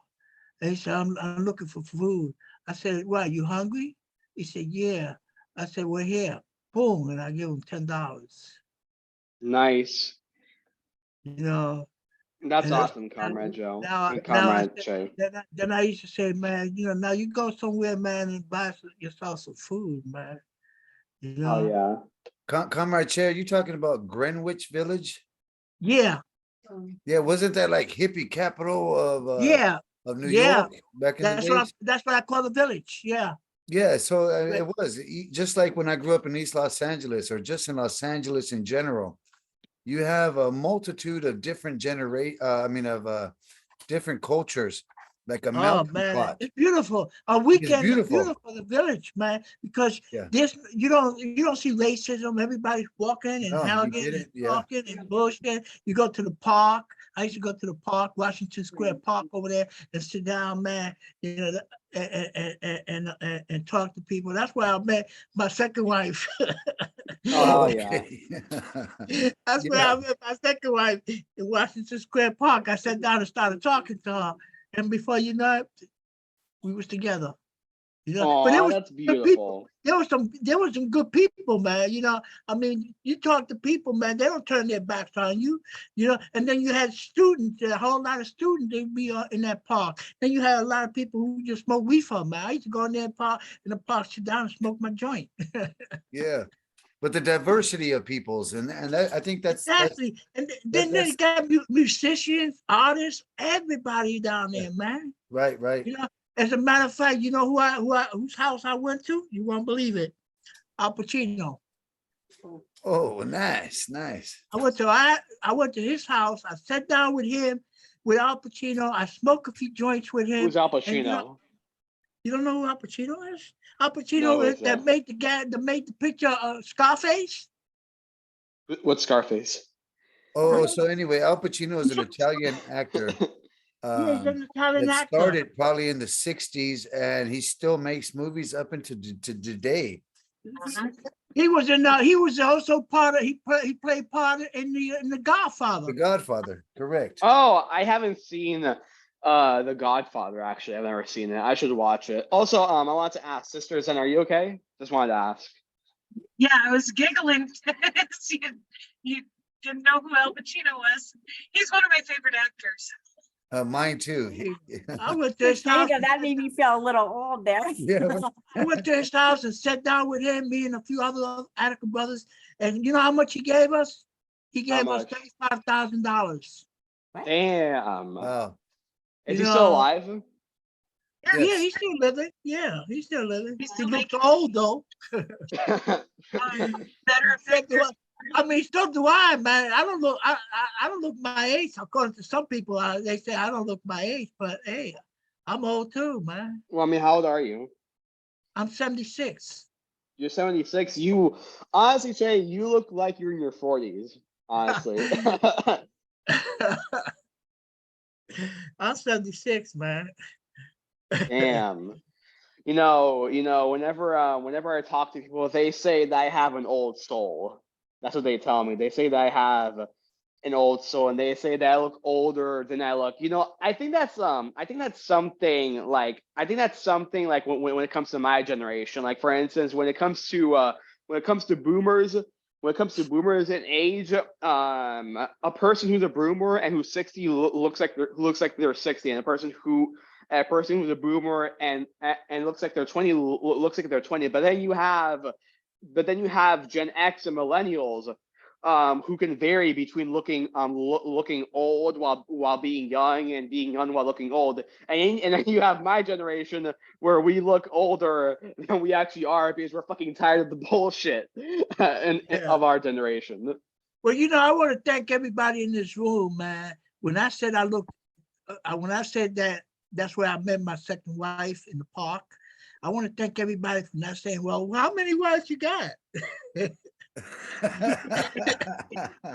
I want to thank everybody for not saying that, Yeah, especially if she's in the room. Yeah, well, I've had 7 wives. Damn. 7 And wives? this one, Damn. the last one now, I said to her, hey, listen, if me and you ever break up, I'm going to remain single for the rest of my life. I mean, hey, 7 is the lucky number. Well, she's 60. I'm 76. Only a 10-year difference. Yeah, 10-year difference. But yeah, I'm just so happy that we all had this conversation. And Comrade Zena, I hope that you're feeling all right, and I hope that you're not overwhelmed in any way. When we get into a conversation, we tend to talk a lot. Yeah, and I wanted to add that in appreciation to the comrade sister Zena, for coming on today. I know she had spoke prior, like I said in the beginning. She's a little shy, but so am I. And it's not until I get to meet a group of people that we can collectively come together and speak our free minds, be our free selves, and relate to one another and respect one another for our knowledge, our lack of knowledge, or and it's all a learning experience. When I say lack of knowledge, I'm not trying to ridicule anyone nor myself, but this is a learning experience. And Kimberly asked her to give her a call back after today, and I mean after today's study group here, and give her feedback on it. And I was able to say, like, if it's for you, please keep on coming back. If it's not, that's understandable. No strings attached. Mm-hmm. And, You know, let me say this Yes. about shyness. When you become a revolutionary, you got to get rid of that. You can't be shy, you know, because there's been situations where I have spoken, you know, in the midst of hundreds of people, I have spoken. And if I was shy, imagine if I was shy at that time, I would have never been able to speak. So you got to, those are things, even though it's part of us sometimes when we don't say nothing in groups because we're shy, you know, we have, you know, revolution is about cleaning yourself Yep. on the inside. Problem solving. You know, yes, revolution is about cleaning, changing everything. Your way of, if you're shy, you got to get rid of it because eventually somewhere down the line, you may have to stand up and address a crowd of people, you know, and if you're shy, you ain't gonna make it. well, I've been working on that these last 2 years that I became a revolutionary, and it hasn't been easy. I know it's not easy. It's But not at easy. the same time, like I have it in my heart. So this is what I say: you speak from the heart. You don't really have to worry about too much about what you're saying because it came from the heart. You didn't come out with this, you know, that you watch on Channel 7 News, like, oh, I watched this on Channel 7 News. I want to talk about it. That's not from the heart. That's Yep. being misled. You know, talking about the topics that the news medias want us to talk about. I mean, of course, we get far-fetched in our conversations and our understanding of conversation, but It's genuine. never should we let the bourgeoisie control our thought process or our Nope. words. And so Well, when we talked We have to about be things, critical. when we talk about things that repeat themselves, it's sad that history does repeat itself, but studying history allows us to understand what has happened in the past. We can deal with what's going on today, and we can fight for a better future. And that's all. And Yep. that's kind of what I gathered from today's reading. Like, 100%. without all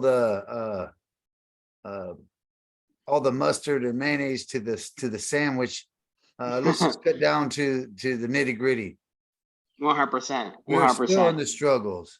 yeah, We're still here struggling, and not everybody gets up and speaks. So that shyness, it took me a little while to get away from. But you know what? A shy voice never gets heard, and you don't make radical change on things that we hold close and dear to our hearts, that want to be brought into attention or to be made into change, take forth. So, but sometimes it takes a collective, unit, because we all got different strengths and different weaknesses. And that's what we have to keep on pushing together. That's why we're here together. that's right. Beautifully That's right, said. good brother. You know, and you say you got how long you got in so far? 2 years? Yeah. August 26th will be 2 years that I've actually got into all the people I know, all the things I'm doing. It was a radical change that happened 2 years ago. Of course, I've been a community activist. I've been a Chicano all my life in the barrio. That's one thing. I know those struggles. But as far as what I'm doing now, and as far as what I'm learning now, it took a short amount of 2 years to acquire this platform, to be able to even speak, to be even able to to address issues that are at hand, and to be able to be heard by masses. So, Well, you know, let me you know, I understand you, brother. I understand where you're coming from. You know, in some ways, man, I sympathize with you. You know, But, like when I look at myself, man, and my struggles, man, I got almost close to 60 some years, man, to struggle, and I've gotten away from a lot of things that I thought, man, at that time were good for me, because a lot as you develop further and further, you're gonna find out that there's some things that you feel was good for you are not good for you, or shouldn't be good for you. I have given up a lot of people in my family, as a result of struggle, and that's hard to do. Yeah, correct. That's Because hard to do, but you Yeah. have to do what you have to do, because sometimes in your families are the people who are gonna turn against you. Yep. Look at Castro. Who you think his family? What you think his family did? They turned all against him. His mother, not his mother, his sisters, his brothers, his cousins, they all turned against him. And what did he do? Did he give up the struggle for them? He had to keep on going. So sometimes, man, as you further develop in your struggle, you have to reanalyze and take focus on what is good and what is bad for you. Take the good, keep it, take the bad, get rid of it. Sometimes you got to be a hardcore person in the struggle, and with no reflection on you, brother, but I don't have, personally, I personally, I don't let my heart get involved, in things. You know why? Because my heart is very sensitive. I got a very sensitive, Word. But when I think from my mind and I put reasons together and logic, it's more stronger than my heart. So sometimes I got to put my heart in check in order to let my mind take control. You see Yes, what I'm saying? good lesson right there, because that's kind of what I'm facing right now. Because I wouldn't say I suffer from having a big and kind heart, but I see the repercussions from having a big and kind heart. Exactly. And you made a good point right there. A lot of times your family will not back you and what you're doing. And that's why it's nice to find fellow comrades that share the same ideological thinkings, where you are accepted, where you are recognized. Because if I talk to my mother and my brothers and stuff like that, they were like, Joe, I'm tired of hearing your political stuff and your revolutionary stuff. Like, Yeah, if you're they'll gonna go tell on a you, meeting, go on a meeting over there. I don't want to they'll hear tell your you, man, keep the bullshit to yourself. yeah, That's yeah, what they tell you. yeah. I No, know. that's kind of what they like. I was Keep like, the okay, bullshit to well, yourself. as long as you see me smiling, don't worry about what I'm doing. You know what I mean? I'm gonna keep Yeah. on smiling. Yeah, and that's okay. There's no problem with smiling, because sometimes the smile is very deceitful. I could smile at the enemy, smile at him and kill him at the same time if I had to. Yep. Smiles are good because it keeps people off guard. A smile can be very deceitful. Very It can be powerful. A smile could it, be very powerful. It could take somebody into the situation and blow them away. yep, literally. And with what you were saying, comrade comrade Joe, I 100% feel you. Like, I relate to what you're struggling with, because just like you, I know that my family will never support me. I know that they will never actually, back me up. I'm pretty sure I've said this a couple of times already, but my family are fucking gusanos. They're fucking white supremacists. They're your typical right-wing evangelical Christian shitheads. They they are gusanos through and through, and they will never support me. But hey, guess what? Family is not only related to the water of the womb. I've said before, and I'll say it again. The blood of the covenant is thicker than the water of the womb. Family is who you choose. It's who you surround yourself with, That's right. and I consider y'all my family. Y'all are more than just my brothers and my sisters. Y'all are my comrades. Y'all are the people that I would love to be around, that I would love to learn from, and that I would struggle with and die alongside with, if I had the choice. As revolutionaries, we have to rely on each other. We have to go beyond the patriarchal idea of what a family is, because a family is much more than who you were born with and who you had to live for your entire life. With a family is someone they can choose. A family is someone that makes you happy, that supports you, that raises you up, and that encourages you and empowers you to do better and be better. A family member is someone who criticizes you, not because they want to bring you down, but because they want you to do better and be better. You know, a family member is someone who is willing to be there for you regardless if it's the highest of highs or the lowest of lows. That's a family. And if your blood is not doing that for you, if your blood is not making you feel empowered or happy, then that's not a family. You know, those are abuses. Yeah. And yeah. What's happening, Sister Trisha? Not much, just a little overheated over here. I hope you're okay, Sister Zen. Oh, I see Comrade I see Comrade Joe left, unfortunately. Damn.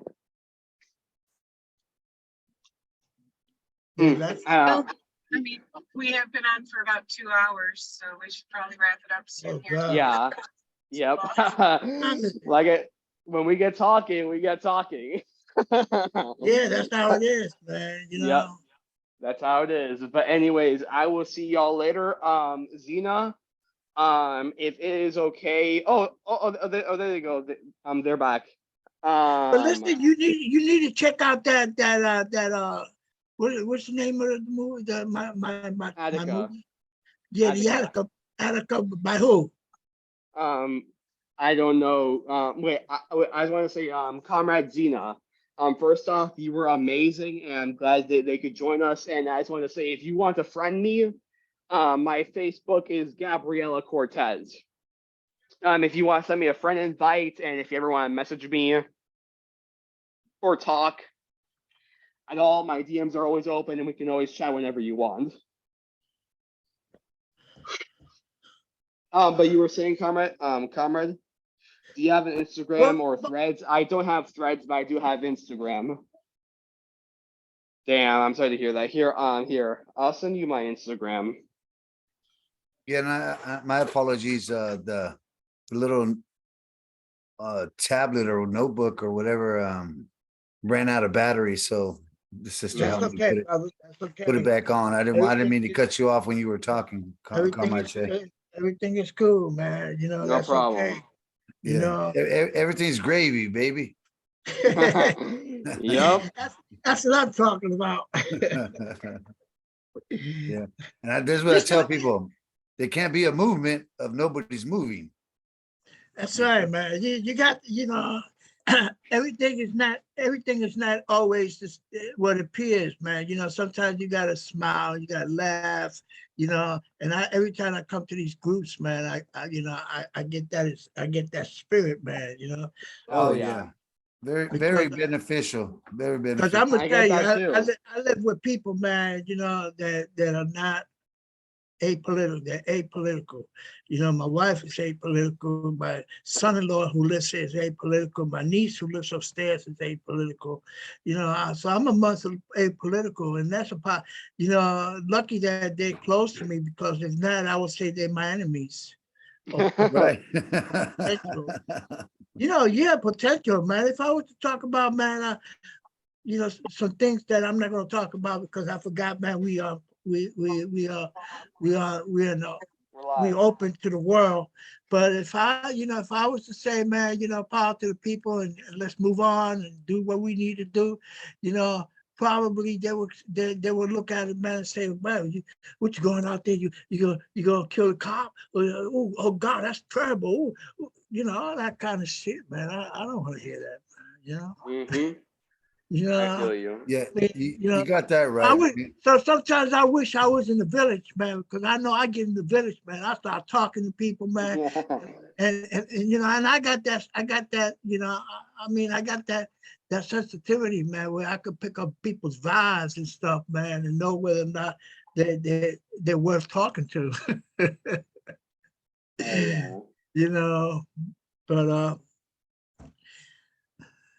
Y'all are awesome. I know that the Chicano, you know, and let me say it this way, man, because I know y'all got a different, you know, I don't know how Chicanos consider themselves, man, besides Chicanos.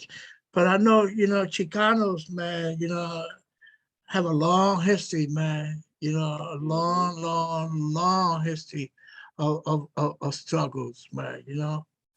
And Well, you got that right, and the struggle still continues in a lot of our barrios, yeah, in a lot of our neighborhoods, or however you want yeah, to deem it. yeah.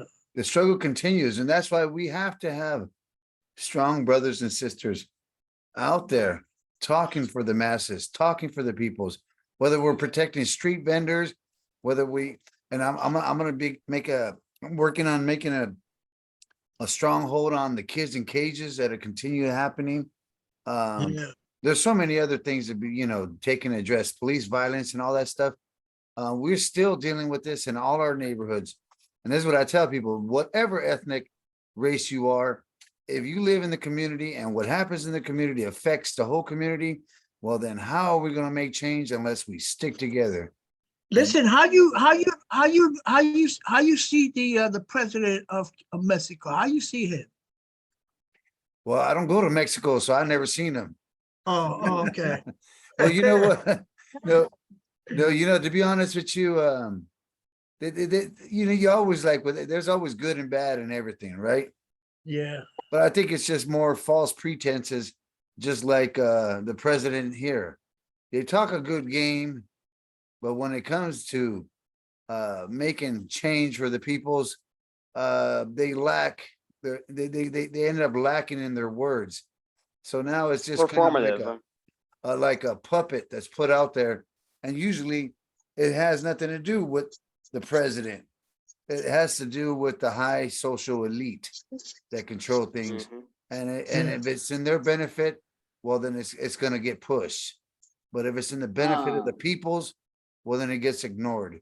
So that's my take on the president of You know, Mexico. because I've been to various parts of the city, and I've spoken with people, you know, who have told me, I would never go to Mexico. Oh no, man, they're killing people, they're kidnapping people, you know, and it's quiet as it's kept. That's true. Well, But that's happening. That's happening in a lot of countries. exactly, it's happening in a lot of countries, but you know, in Mexico, it's happening too much, man. And I think that the government in Mexico, I personally feel, man, is a puppet of the United States because it's allowing. They're all held by strings. Yeah, they're all held by strings, and it depends on where the string is pulled, is with the way they're going to move. So that's what we have to do as revolutionaries: cut those strings. Yeah, they're hanging on by a thread anyway, because we get in power. It's called a biblical call. Exactly. You know, and a lot of problems, if we nip it in the bud, well then, you know, it's easier in the long run. But sometimes we let things fester up. We let things continue on without speaking, and that's as speakers and movers and shakers in movements, we all have something to benefit by one another, and it's not everybody that gets up and talk. It's not everybody stands up. It's not everybody that puts boots on the ground. And I can understand we all don't have the same gifts. Yeah, thank you, Kimberly. We don't all have the same gifts, but we can utilize one another's gifts as a collective whole to upbuild one another. Yeah. Wow. Beautifully said, comrade. We all don't have the same talents or the same expertise, but what we do, but what we can do, and what we are good at, we can all put into a collective work to provide for our communities, to build up a mass line, to build survival programs, and to make our communities self-sufficient and not reliant on the bourgeois and on corporations to survive, but on the merits of the people, of the masses, and how to engage in revolution. Well, Allow me to give you a little hint on dialectics. You ready? Yeah. Okay. The good as well as the bad are needed. Why do I say the good and the bad? Some people say, well, what you talk about? You know, you got to get rid of the bad. No, you don't get rid of the bad, because the bad and the good, they must struggle with each other. Just like the capitalists and the working class got to struggle, because one is good and one is bad, ain't it? The capitalist is bad and the workers are good. When you look at it theoretically, philosophically, so you need the good and the bad, because in the good and the bad, the conflict of the good and the bad comes out what? Brother Gabriel? Huh? Sorry. What? Oh, y'all went to sleep on me? No. I didn't go to sleep on you, Carmine.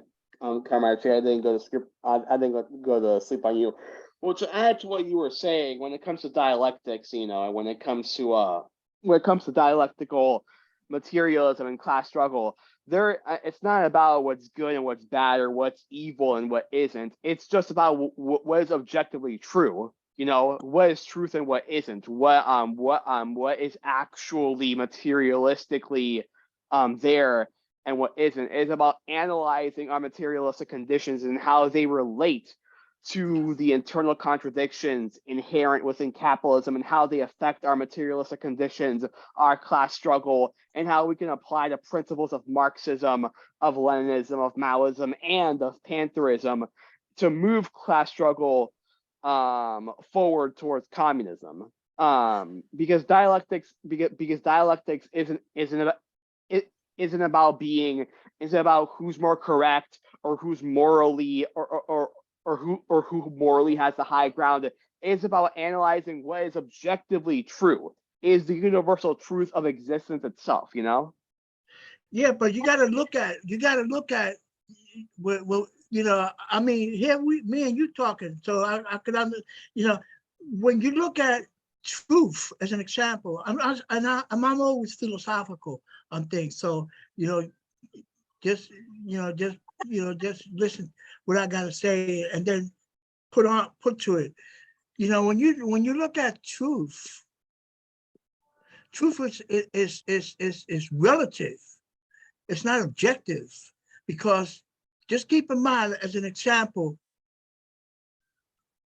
there was a time in history where people believed that the earth was flat. And that in itself for them at that time was truth. It came about that later on, as philosophy developed and people developed and society developed, it came to be that the truth at that point was no longer the truth.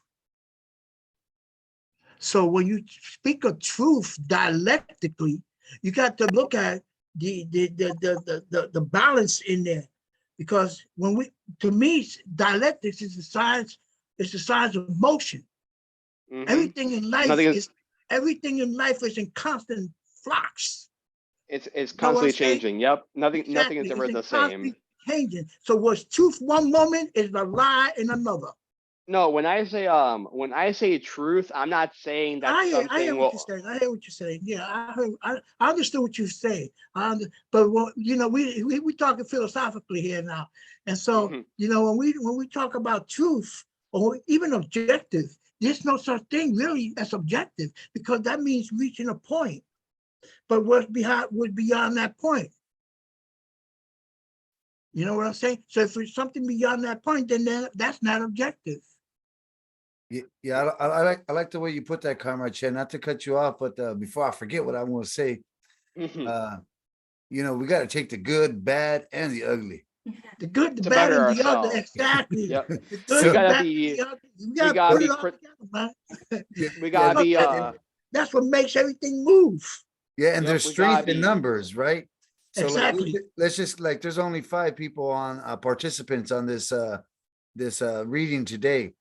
But you know what? That's like the 5 digits of one hand. Exactly. A digit of a hand isn't that strong, but if you close your fist and you put it up in the air You and make you it yell strong. what you're fighting for, that's where that strength comes. So Exactly. strength comes in numbers collectively, Yep. and it's Collectively. not like we have to say, it's not the quantity, it's the quality. So to make that strength, we have to be qualified. And through these little readings and through all the readings we go through in a week and all the study groups we go on throughout our different organizations, all that compiled together, and we take bits and pieces from here and there, and we close that fist and we raise it up and we make Yep. solid strength. We make a solid Yep. power. Yeah. All power to the That's- people. All power to the people. All power to the That's what people. I'm getting at. Thank you, comrade. You know, 100%. there's 5 people here in this room. 5 people are more powerful than 2 people. Yep. Yeah, that's like something I heard More with powerful than 3 people, more powerful than 4 people. that's what I heard like when I was a kid, like you know, the wooden matches. A one single wooden match can be snapped real easy between your fingers. But put 5 wooden matches together, it's not going to snap that easy. Yeah. So this is what we're building. We're building strength and unity. Yep. Yeah. And the more we add match, the more matches we add to our group, the harder and harder it is for us to be broken and to be squashed.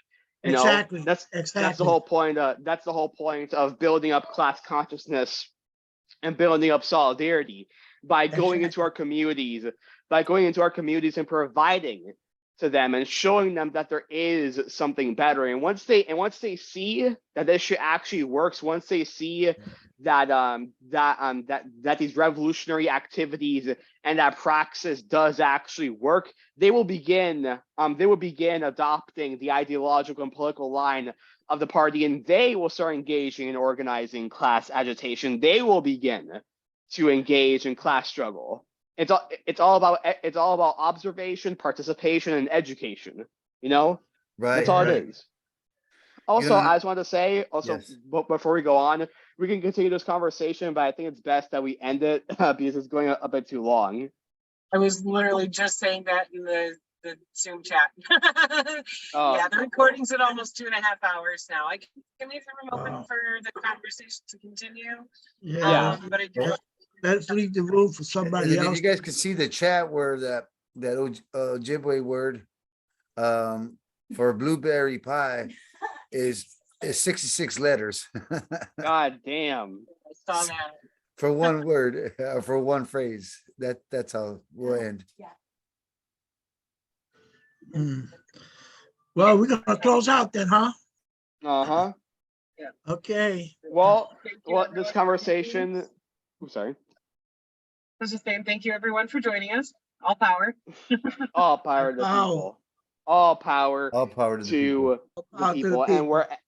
And wherever there is exploitation, oppression, there will always be revolutionaries. Always. Exactly. We'll never Exactly. die out. We'll never die out.